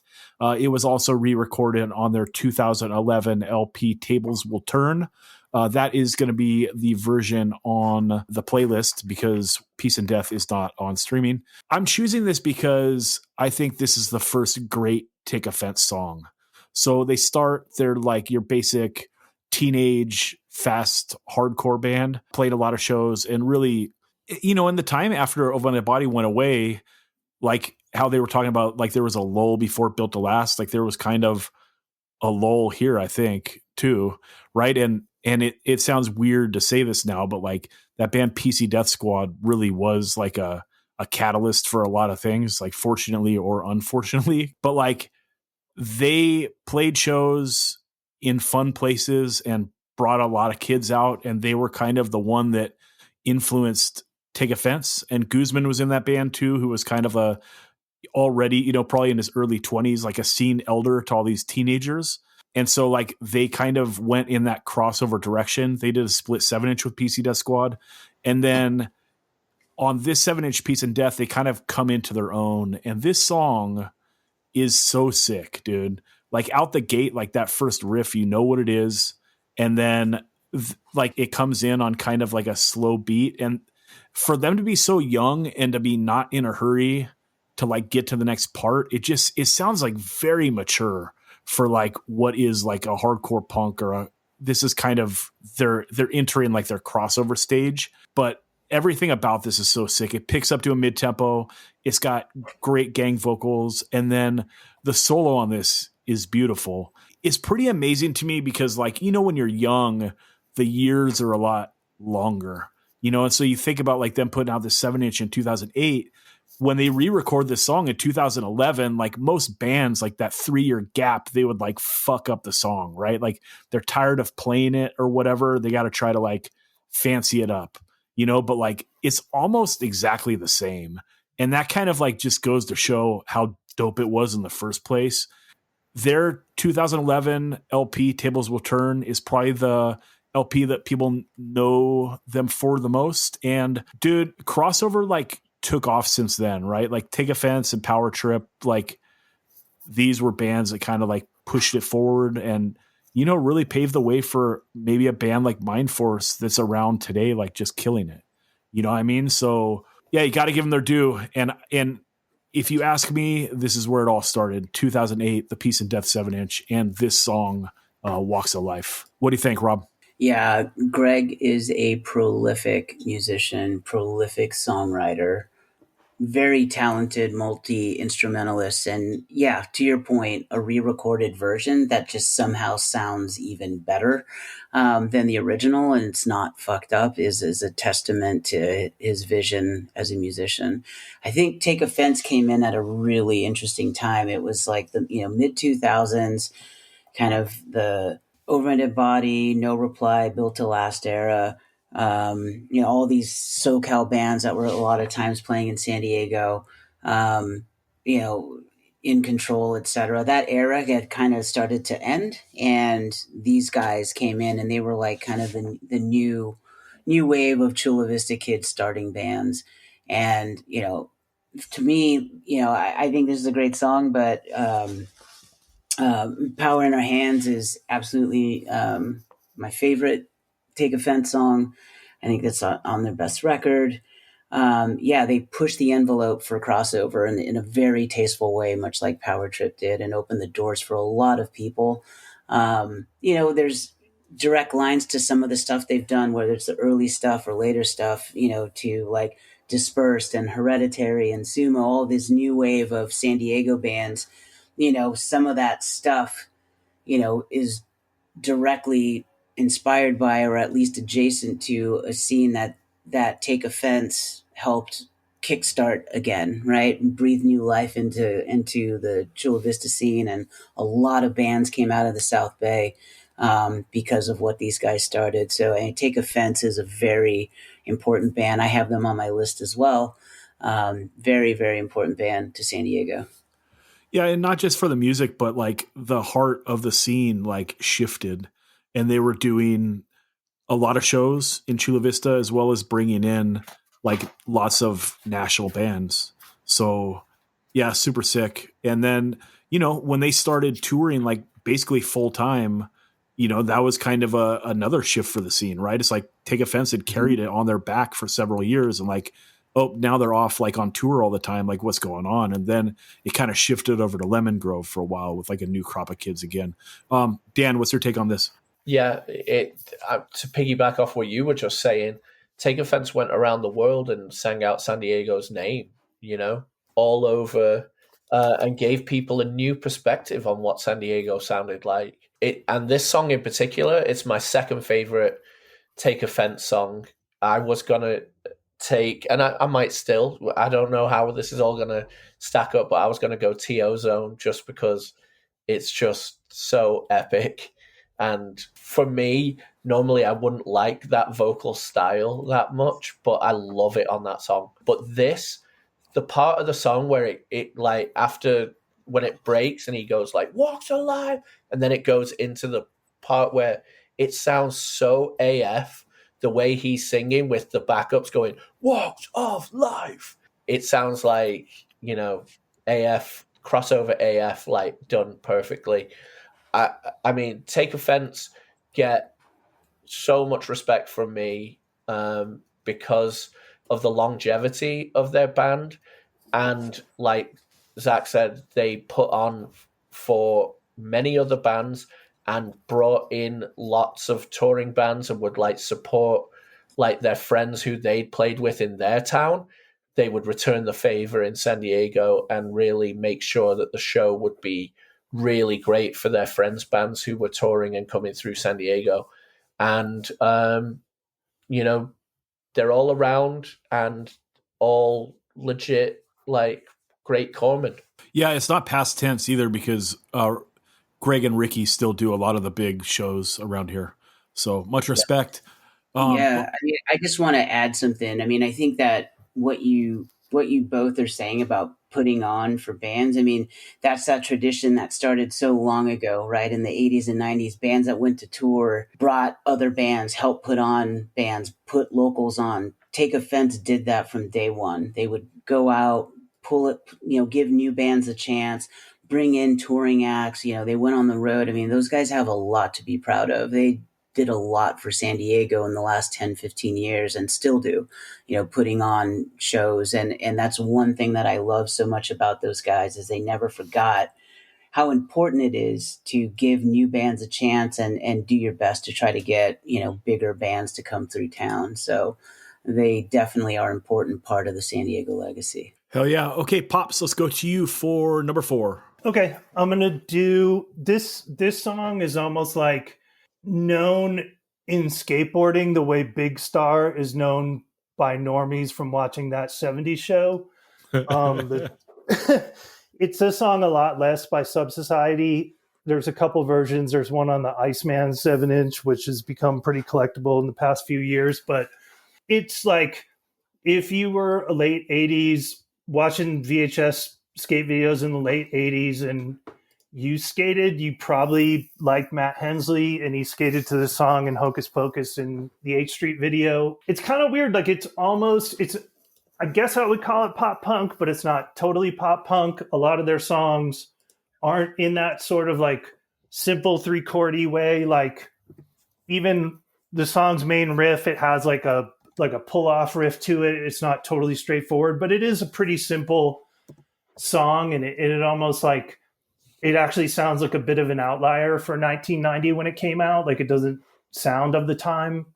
But then the one thing I just want to say real quick is that the singer, was it Michael Steinman? He had gone on to this band that I think is fantastic, at least their first 2 records, Inch. And if you haven't heard Stressor or Dot Class C, which Rick Froberg did the artwork for Dot Class C, those are really cool post-hardcore records. But yeah, this song, it's just like I would just call it like a skate rock classic. And if you hear it once, you've heard it.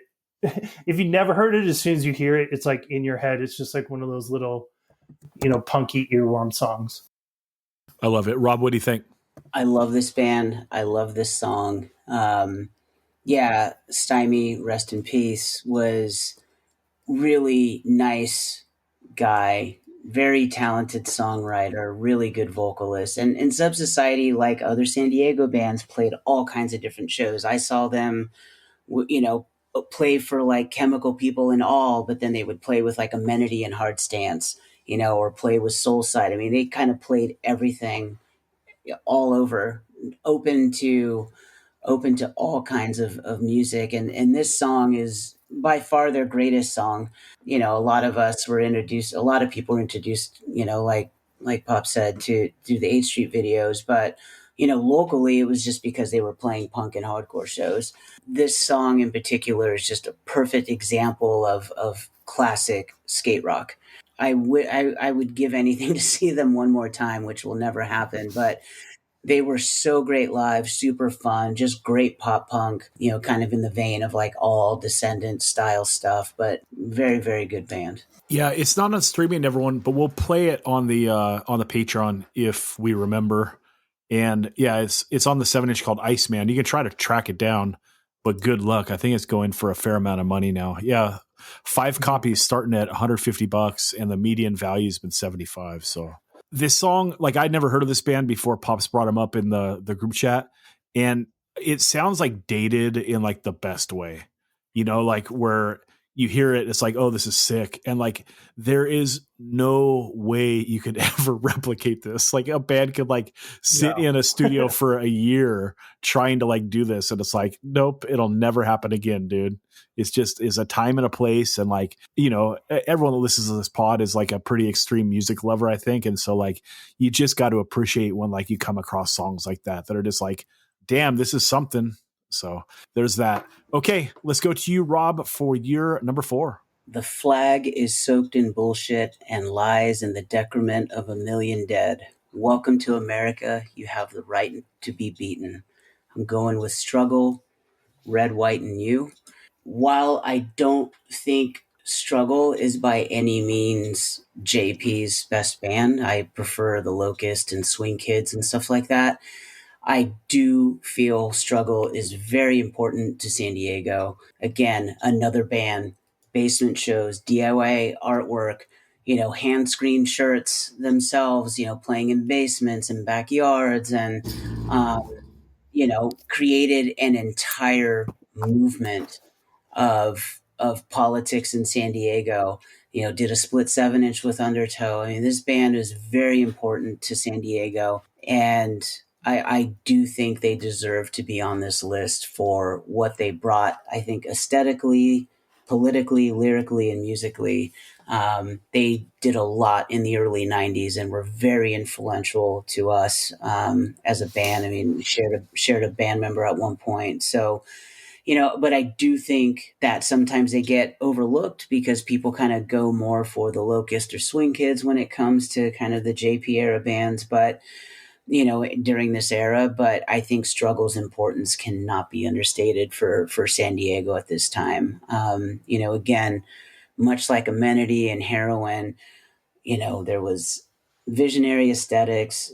There was a look about them. There was a vibe about them. It wasn't just music. There was a lot of art involved.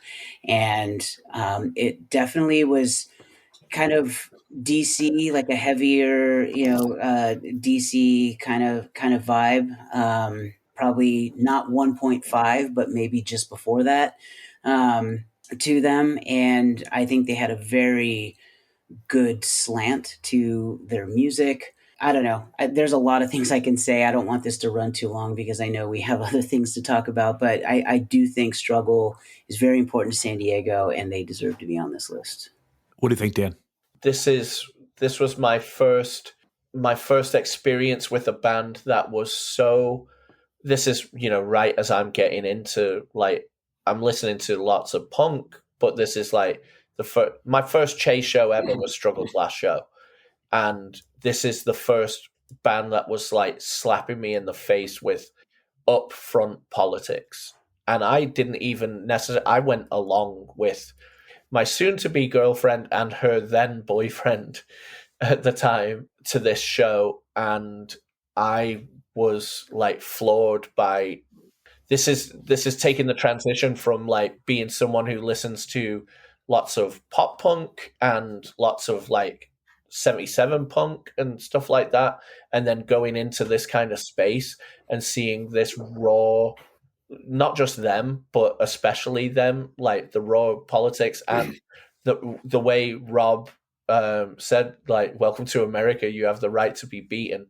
That line, it's sometimes other people we'll sometimes use that in a funny sense because it does stand out so much. But if you actually really think about it, the way that line and the following line go, it's so clever and it is so catchy and it stands out so much. And Struggle were really, really bringing an extreme political conscience to aggressive music from San Diego, and they have their place in the SD Hall of Fame. Yeah, and to me, it sounds like a continuation too of the back end of the Amenity catalog, very bouncy, but has fast parts, kind of like the earlier Amenity. This is my favorite Justin Pearson stuff, probably by far. In fact, it might be the only stuff I like, but I enjoy this a lot. So, and it's easy to get too, so people grab the records. What do you think, Pops? I got this record at a show. Me and my friend both bought it, and I called him and was like, dude, I fucking love that record. And it's, I don't want to sound oldie timey, but there was something cool about the ephemeral nature of all the inserts, and Kent McClard would write something and it's not even his music, you know what I mean? Adding his own commentary to records and just having so much to go over. It felt like you're certainly getting your $2.50 worth. But I remember telling my friend how much I liked it, and he was like, yeah, I don't know. And I went to his house later that week, and there was something, we're getting into record player follies again. There was something wrong with the tracking on his record player, so he was playing it too slow. But then I actually was like, fuck, this record sounds really sick on a slower speed too. And it's I taped it. I had it in my car, the full 7-inch on 2 different speeds. That's how much I liked it. So there's I like the Melvins version too. So sick. So I don't know, maybe I'll upload it to YouTube or something. But yeah, just awesome. Another time capsule of early 90s that I think was really important, again, aesthetically, because the other thing too is a lot of people, if you were late teens or in your teens, like you probably weren't that well versed on a lot of the punk before. So it was like, maybe it was your first time seeing that kind of layout that maybe was more akin to Crass or something. And I think that it works in two really cool ways, because it might make you interested in, political music that comes with, or even just like personally political ideas and expression. And then it might make you dig back to look what, how people express themselves beforehand and have an appreciation for something that you might not have as well. So, I kind of think like if you're going to experience it, you should experience the whole thing as it was, because you'll get more out of it. I love it. Okay, we are to the speed rounds. Dan, what is your number 5? And a couple sentences only on it. Since they've already been mentioned, I'll take them in the speed round. But I am going to say The Bottom Line by Gehenna. Oh my God, this is off the demo. I've just got to say, this band on this demo sounds like Chain of Strength if they were recorded at Mars Studio with Satan at the board. Draw back the hammer to write your name in hell. Straight edge, I win again. I'm going to take the Neighbors song Sometimes. This came out of the Punk Sucks compilation in 1995. And I'm taking this just because when you get into, punk, I mean, I guess I'd been into it for like a couple years at this point. And it's like, there comes a time when you decide, are you going to be like a surface listener or are you going to dig deeper? And like CDs were kind of expensive and teenagers don't have money, and so like these CD compilations kind of meant a lot. I mean, this was a record that had like 30 songs on it. I think there was a Funeral Oration song on it that I hadn't heard before. So that's probably why I bought it. And like most punk comps in the 90s, most of it sucks, dude. But this song by the Neighbors is so sick, dude. We talk about YOLO on the pod. Well, here it is. Check out this solo. Check out how it goes fast on the solo. And then when it goes fast, it's just fucking out of control. So that wasn't very speedy of me. But the Neighbors Sometimes. Everyone check it out on the playlist. Pops, let's go to you for your number 5. Yeah, I'll go with Battalion of Saints, Right or Wrong. And as I said before, I thought of Battalion of Saints as bad people. I think this is a very positive song, like it's everything you want to hear as a young person, like the sort of like self-help lyrics that are so important before the manosphere existed and ruined self-help. And so it's just awesome. And I just love a song with a little swing and power and then an unhinged vocal. Like that's my ultimate combo. Dude, I almost took this because it's the BOS Posy song. This is like their 7-second song. So respect. So good. Rob, number 5. All the Waste I See, All the Waste I'll Never Be. Follow by Amenity. It's my favorite Amenity song. Kind of has that early Verbal Assault vibe. It was fun to sing along to live. And I know they've already been picked. We pontificated on Amenity, so I'm not going to go too deep on this, but just incredible track, incredible song, fantastic lyrics, really good songwriting. So yeah, that's my number 5. I love it. Dan, number 6. Okay, God, I wasn't prepared for you to come back to me. I'm going to go with a band that we talked about a lot in 2023. They made a lot of the end of the year lists, but I'm going with a song of theirs from the earlier 2000s, a song called Mirrors by the band Crocodiles. This is like absolutely apex power pop. And this has a long intro that lasts almost like 2 minutes. So Zach is going to shoot me in the head for this. But the intro is so atmospheric and so building. And then it launches into one of the catchiest songs about music criticism that is telling people to go fuck themselves because all they do is write about it and they don't feel it. Mirrors by Crocodiles, a brilliant song. I love it. I'm taking the setup by Unbroken. My favorite Unbroken song, the way it builds up to the scissor beat parts is out of this world. It sounds like it was written in the room, which is like a rarity these days when everything is written remote or, the songwriter in the band is able to like kind of track everything at home. I just think, we talked about that Sub Society song that you lock someone in a room for a year. They can't like recreate it. Like the Life of Regret record is definitely that. And I think if you locked all the same people in the room, they couldn't recreate it, right? I mean, even if they did it a month after they recorded, you couldn't do it. It was a special time, and like it bleeds through. It's like one of the rarities where like, it really captured a band on record. So Unbroken, the setup. Let's go to you, Pops, number 6. I'm going to go with another hand-stamped record from the region. I'm going with the song Tap and Die by Force Down. Again, as an outsider, Force Down was another band that I like highly associated with San Diego. And this song, like, there's this style of guitar playing. It's like progressive hardcore, but not in like a King Crimson way or something. It's like when guitar players just add a little sauce to the riff. I'm a sucker for it, and the vocals go perfectly with it. So I just wanted to give Force Down a little shine because I love them. Rob, number 6. Number 6, I'm going with another Battalion of Saints song. I'm going with Fighting Boys. Great riff. I love the vocal pattern. I love the solo. Great mid-tempo stomper. It's catchy as fuck. I love this song so much. Right or Wrong is my favorite, but it was already picked. But Fighting Boys was my number 2. So I'm going with that. All right, we are to the heartbreak round. And Dan, I have to present something to you. But first, dude, so this is wild. You said Battalion of Saints, the song Bombs, almost made your list. I was like, what song is that, dude? And so like I've been looking. I don't have that much time to look because I'm juggling all this stuff right now, but it took me this long. Apparently that came out on a 7-inch from 2015. So yeah, apparently they still got it, huh?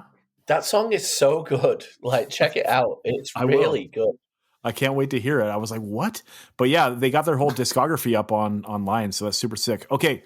To our next conundrum. My heartbreak round was either going to be Tilt Wheel, the song off the Cinema Beer Goggles comp, or Over My Dead Body. So if you want me to take Over My Dead Body, that means you got to take Tilt Wheel. So here's the situation you're in, Dan. Well, you know what? We're gonna have a San Diego lists that OMDB doesn't get taken, and that because Rob won't take it, and I know Pops was probably has something else in mind. Dude, I'm begging you for the chance to take Over My Dead Body here in number 7. I had it all set up, but we got to get Beer Goggles on here. This is like the total like reversal of not picking Minor Threat in the Straight Edge challenge. like you got to pick yourself. Yep. Oh, that's ridiculous. I'm not going to be able to do it, but I do have a lot of great things that didn't make the list that I'm going to happily read off in the things. But I've got to come back to Unbroken, and I've got to choose Absentee Debate. Like I've got to, the fact that this song is not on the best of San Diego would be criminal for it to not be there. So, Zach, you wanted me to take other things so your conscience could be clear, but you know what? I got to give you 3 words that I will say. I don't care. Although I will be bummed that OMDB is not on the SD list, but, there's lots of great bands, so it's okay. And Cinema Beer Goggles is quite Podlore-ish. This song and the repetition of the riff is channeling both Rocket from the Crypt, Drive Like Jehu, and Swizz all at once. And it then is encapsulated by Unbroken doing it to a higher level than all of those, in my opinion. This is the perfect when everything falls apart at the end of a set. When you've seen Unbroken in recent years, that generally is happening. People are losing their minds and their lunch and their emotions, and maybe even check a few people's undies. They may have lost their lunch that way too, and then did a stage dive. Do a stage dive like the shit Bombardier did on Rob's head at Chain Reaction. That we should ask him for that story when it gets around to his thing at a 7-second show. But what I will say is this song is incredible. It has a very long outro that is planned and done to perfection, but the rest of the song is very, to use a Zach word, exemplifies brevity and has incredible drumming, and the like the way it starts is just so rocking. I know that word sounds terrible, but I've got to use it in this sense. This song is perfect. It's absolutely perfect, and I'm really bummed that Fall on Proverbs not on this list by anyone. But, you know, you take what you can get. This is great. It has to be on the San Diego Super 7, right? I mean, it might be the Unbroken song, although it's a weird thing about Unbroken's catalog, right? Like everyone agrees that Life, Love, Regret is like the album, but then this might be the hit. So strange. I love this song too, although it's one of those things where I love it, but like anything that tries to sound like it, I pretty much hate. You know, like kind of the same with like Sublime and Pennywise, right? Like I love these bands, but anyone that tries to sound like them are fucking terrible, you know? So, but it's a great pick. It had to be here. Rob, what do you think? Yeah, I mean, that's why we always play it last. It's the hit. It's everything falls apart emotionally, musically. I mean, that song has an emotional weight that I don't think we thought about when it was recorded, and it was interesting to see the reaction that song got, you know, years later when people kind of latched onto it. You know, even though, yeah, most people prefer Life, Love, Regret, but there's other people where the last 2 7-inches are what they prefer. But that one song in particular is you know, I agree with Dan. It makes all of us in the band and including people watching it kind of just melt down. And I think that's the kind of the intention, you know. So there's a band called Tilt Wheel from here, and they're still around and still active and all that. So much respect. Again, kind of like the Neighbors. You know, it was like in that era when like, it's like, okay, am I only going to like Bad Religion, Pennywise, or am I going to like figure out some other stuff? And so like you get compilations and you find your new favorite bands off it, right? And Cinema Beer Goggles had some bands that like became some of my favorite bands at the time. Funeral Oration, 80 Fingers Louie, 10 Foot Pole, Bull Wheels, No Use for a Name. I loved it. So while the In Effect VHS might be the best hardcore VHS, dude, I got to put Cinema Beer Goggles there. It's one of my personal favorites. You know what I mean? And this Tilt Wheel song was one of my favorites too, because, you know, it was the most budget video on there. Like they probably just made it with like a normal ass camcorder, right? It had a stupid storyline. Like a dude finds a 40 in a dumpster and then later he finds one for his friend. But like, it's got woes. It like, you know, it starts out kind of like emo-ish or like singer-songwriter style. And then it kicks fast and then has nice woes, which I loved at the time.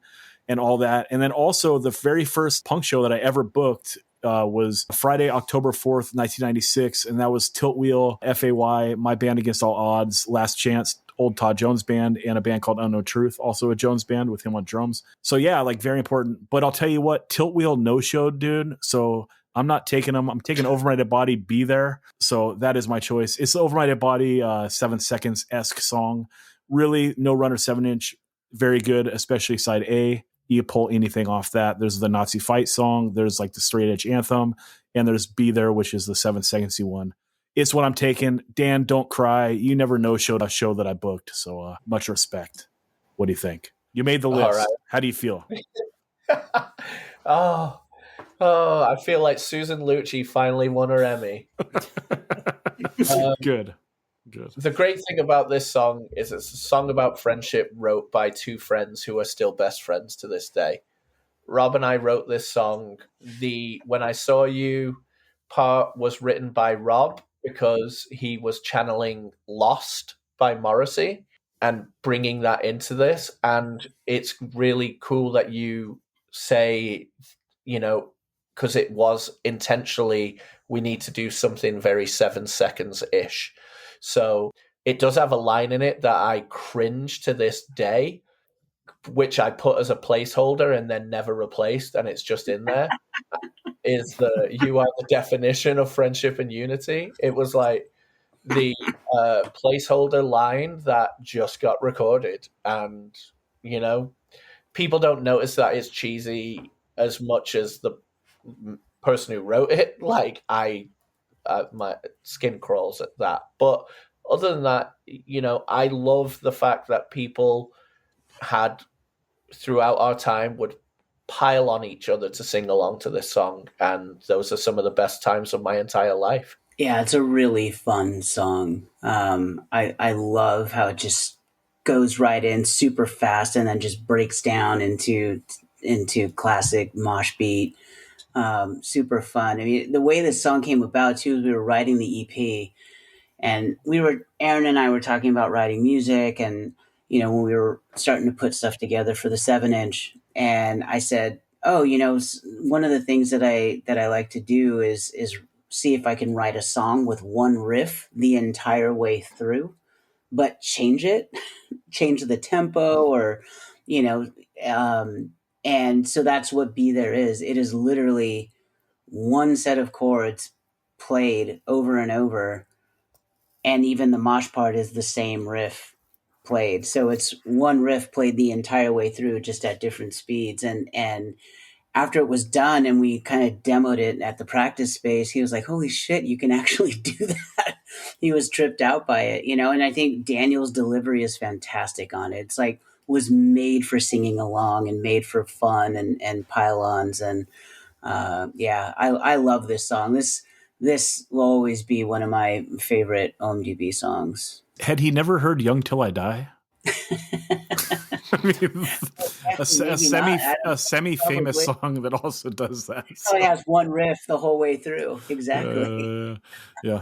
Okay, let's go to you, Pops, for your Heartbreak Round, number 7. I'm going to go with a song from the album Waikiki by Fluff called The Gift Of.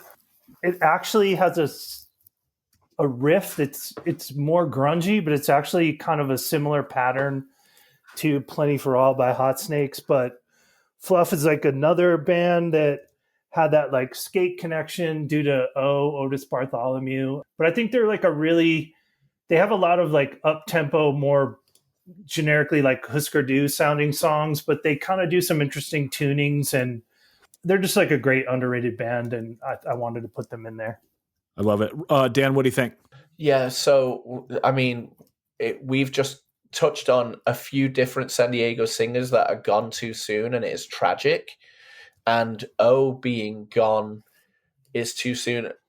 Unbelievable. Like, when you think about San Diego music scene, that is the person through music and through the skate connection knew everyone.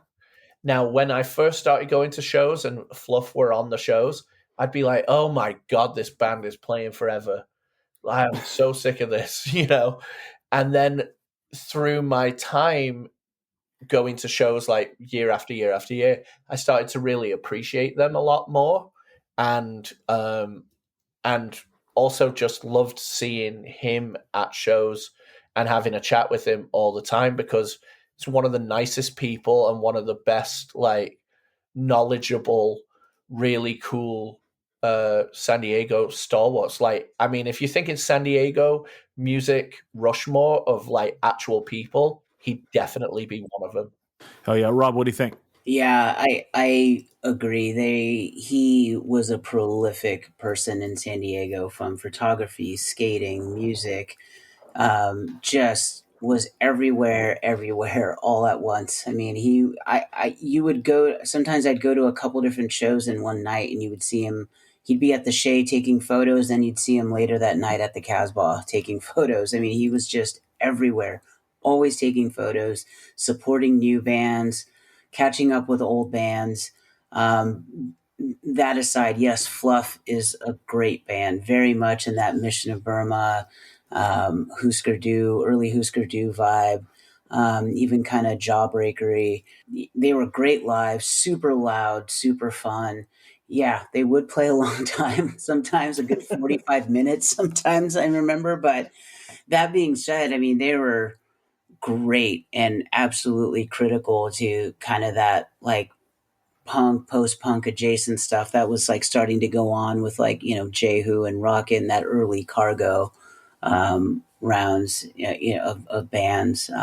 They were great live and really good bands. great people.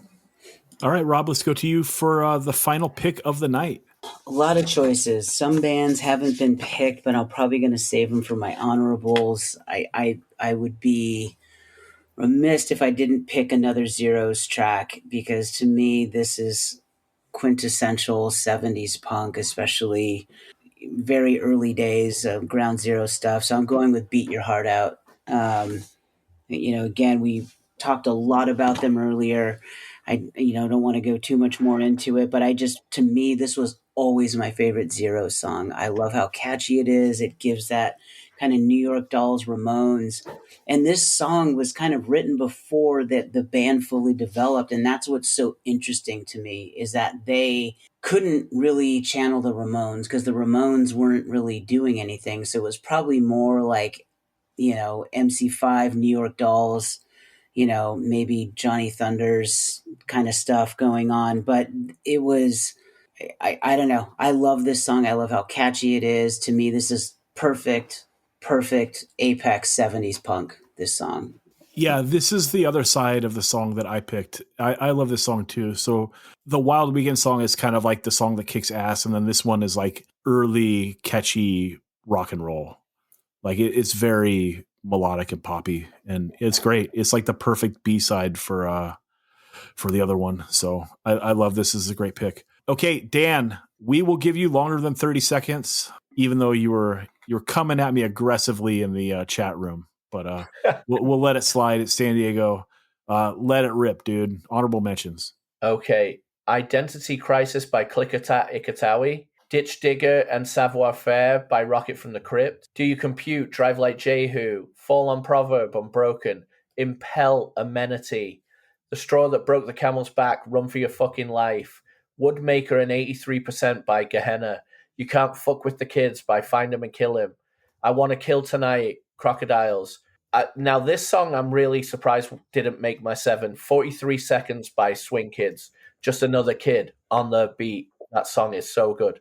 Indecision by Heroin, Dead 80s, Mrs. Magician, Dead Alive and Drug Free Adult, OMDB, Deceptor, Cold Stare, Social Spit, Don't Push Me Around and Hungry by The Zeros, I Hate You by Ever Ready, Failure by Therapy, Bright Side and Extinction by the Muslims that then became the Soft Pack, but I really loved them when they were the Muslims. T.O. Zone, Take Offense, Smoking at the Pump, Somali Pirates. Now that is a fucking pop banger. What up? Red, White, and You, Struggle. Moth-Eaten Deerhead, The Locust. This has a riff in it that is played on keyboard, which might be the best mosh part ever. Smart Probes, Rat's Eyes. Rat City Riot by Rat City Riot. Red Alert and San Diego's Burning by Agent 51. Of course, I've got to have Anthem Part 2, Reckless Abandon, and Dick Lips by Blink-182. And Don't Get At Me. I love them. Candy Flip by Violencia. Euthanasia by Violencia. Digital Death, Crashing Forward. False Pride, Cheap Sex. And then Chaos Kids by Swindle. The fact that Swindle is not on Spotify is absolutely criminal. Someone make it happen. Pops, honorable mentions.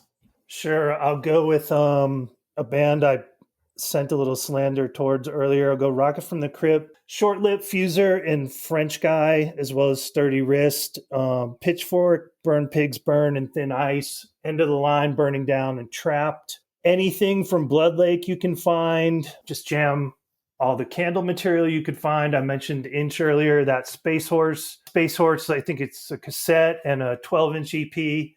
And underrated Hot Snakes track, because I think it's only on a live record and a Swami Comp US Mint. Unfortunately, another angry song with lyrics that shouldn't still be relevant. But yeah, that's what I got. Rob, honorable mentions.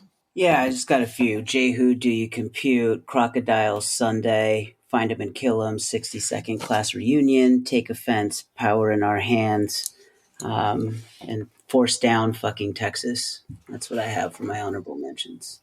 All right, Dan, get your finger off that nuclear button. So you don't know the passcode. You can't blow me up. This is going to be a minute. So everyone hang on. I need 2 keys. and I only That's have right. one. The 2 keys and Posy Chris has the other one. So unfortunately, you can't blow me up. All right, 5051.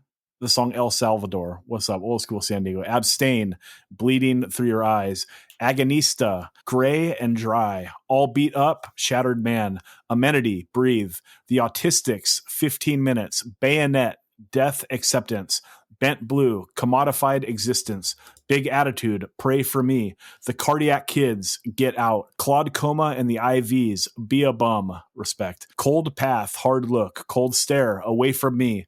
Crashing Forward, No Rights, Crime Desire, Beyond the Void, Crossed Out, Crown of Thorns was my backup, Dispersed, Sick as a Dog, Drug Control, Building Bridges, The Executives, Fashion, First Offense, Broken Home. This is a pre-Jehu band, punk rock on Mystic Records, so people check it out. Gehenna, No War, No Peace. Dude, from the latest record, what's up? Get Pieced, B.I.G. Mode, Head Count, Good Citizen, Heat, The Myth, Hereditary, Can't Stop This, Heroin, Undertaking, The Hitmakers, I Found Her. That band is right after the Zeros, so I think that's about as old as it gets. I could be wrong. Rob, what do you know about that? I don't know about that. Okay. So. I think they're 78, maybe 77, 78. So old. Hong Kong Fuck You, Kill a Skinhead, House of Suffering, Draw the Line. No shout out to POD for just straight jacking that song and putting on one of the records. What the fuck? Human Resources, Ungovernable, Impulse, Lame, The Injections, Prison Walls, Insulates, Riot, Intercom, Pressurized, Intermission, New Fire, Life or Death, Day of the Rope, Mad Cow Disease, 66619. Dude, ska punk is not dead. What's up? Madrugado, Hypnosis, Manifest Destiny, Mother, God, and Country, one of the early LPs I got on Mystic, sent me down that dark-ass path. Kill Me. Meat Wagon, Calling All Cars, also San Diego on Mystic. What's up? That song is psycho, dude. What is going on here? Meth Breath, Stay Clean, Ministry of Truth, Spitting Out, Misery, Burn, Mongrel, Off the Leash, Negative Blast, Trauma Bond, Neighborhood Watch, Corporate Cola. We're going to talk that on the Patreon, so stay tuned to that. Smash that Patreon button. No Luck, Street Dog, The No-Nos, Call It a Doom's Day, Nowhere Safe, So What, The Penetrators, I-5, Project Sellout, Clock Out, Rod of Correction, Cyrogenic Demise. Hopefully I said that right. Should have probably chose another song so I don't sound like a fucking dumbass. Sangre, Estamos Jodidos, Se Vende, The Sad Part, Sleepwalk, Frostbite, Social Spit, Drugs, Soldiers of Fortune, Tell You Straight, Soul Power, Chain Drop, The Standbys, Withdraw, Struggle, Envy, Sumo, Pride, Honor, Discipline, Sumo, Swing Kids, Clean Shade of Dirty, The Plagues, Action, Therapy, Void, The Tokyos, Daddy Says I Should Be Rich. Dude, The Tokyos, that's punk as fuck. They had a song called Cop Killer in 1979, so what's up? Tourist, Elsewhere, California, Violencia, Nuda Vida, World of Pain, their song World of Pain, and ending with The Exterminators, Microwave, Radiation, San Diego fucking rules. Final thoughts, Dan. I think it's probably Cryogenic. There you go. On that Crime Desire, but yeah, San Diego does rule. You know, shout out the Che Cafe, shout out Lemon Grove, shout out Cafe Mesopotamia, shout out, you know, all of these amazing venues and amazing times that we've had in our lives. And I love that San Diego music has gone all over the world and influenced so many. And even the San Diego look, it went everywhere. A couple different San Diego looks, that is. And, you know, shout out Tony Gwynn, shout out the San Diego Chicken. We love San Diego. Pops, final thoughts, San Diego. San Diego rules. You covered so much. What more could I add? Rob, final thoughts.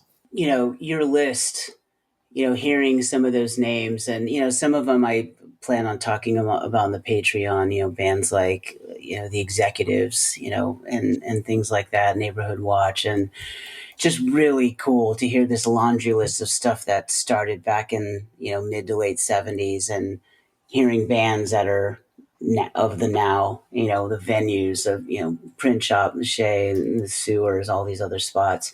I think it's incredible that this lineage that San Diego has of great punk and hardcore, and that it's not stopping. It's still thriving, and there's a lot of great stuff going on. I am so proud to be from here, and I love our scene very much. Dan, I didn't hear you shout out to Soma or Canes. Is that a miscite? Is that a word? Well, this is Pops, help me out. As my editor, is that a word? What the fuck? If you're a copywriter, you can make it up. Yeah, that qualifies. There you go. Dan, was there oversight on that? No, this is an official Soma broadcast. This has been approved by Len Paul. So, shout out to Len Paul. Dude, actually, I heard he's going to call the fire marshal on this podcast, dude. What the fuck? Absolutely. So, yeah. Everyone, I did a scene report on the 185 Miles South Substack last year, so you can dig that up. And also, I did a fanzine called Wild Weekend, which is dedicated, the name, to the Zeros, and it was it was like a yearbook to 2024 San Diego. So it's going to be gone by the time this airs. So you missed out, dude. Bummer for you. Dan, where can the people find you? You can find me sat outside Heartwork Coffee with my nose in a Wild Weekend zine, just making you jealous. You can also find me on Instagram at Southport Instagrammer. Pops, where can the people find you? Just add a .com to my name and everything's there. Rob, where can the people find you? Here and there, to and fro. Don't get at Rob, is what he's saying. Hey, I'm around. I love it. I'm out there. Yeah. That's right. Everyone, get at me, 185 Miles South at gmail.com. I respond to everyone, except those bizarro-ass press releases that come from nowhere. What the fuck? But and also we're on all the socials, 185 Miles South. And I'm on Substack sometimes, dude. And if you want to keep this podcast alive, smash that Patreon button. A lot of work goes into this shit, and we appreciate you all. But the Patreons do keep this thing alive. We will talk to you again next Monday there behind the dreaded paywall. Peace.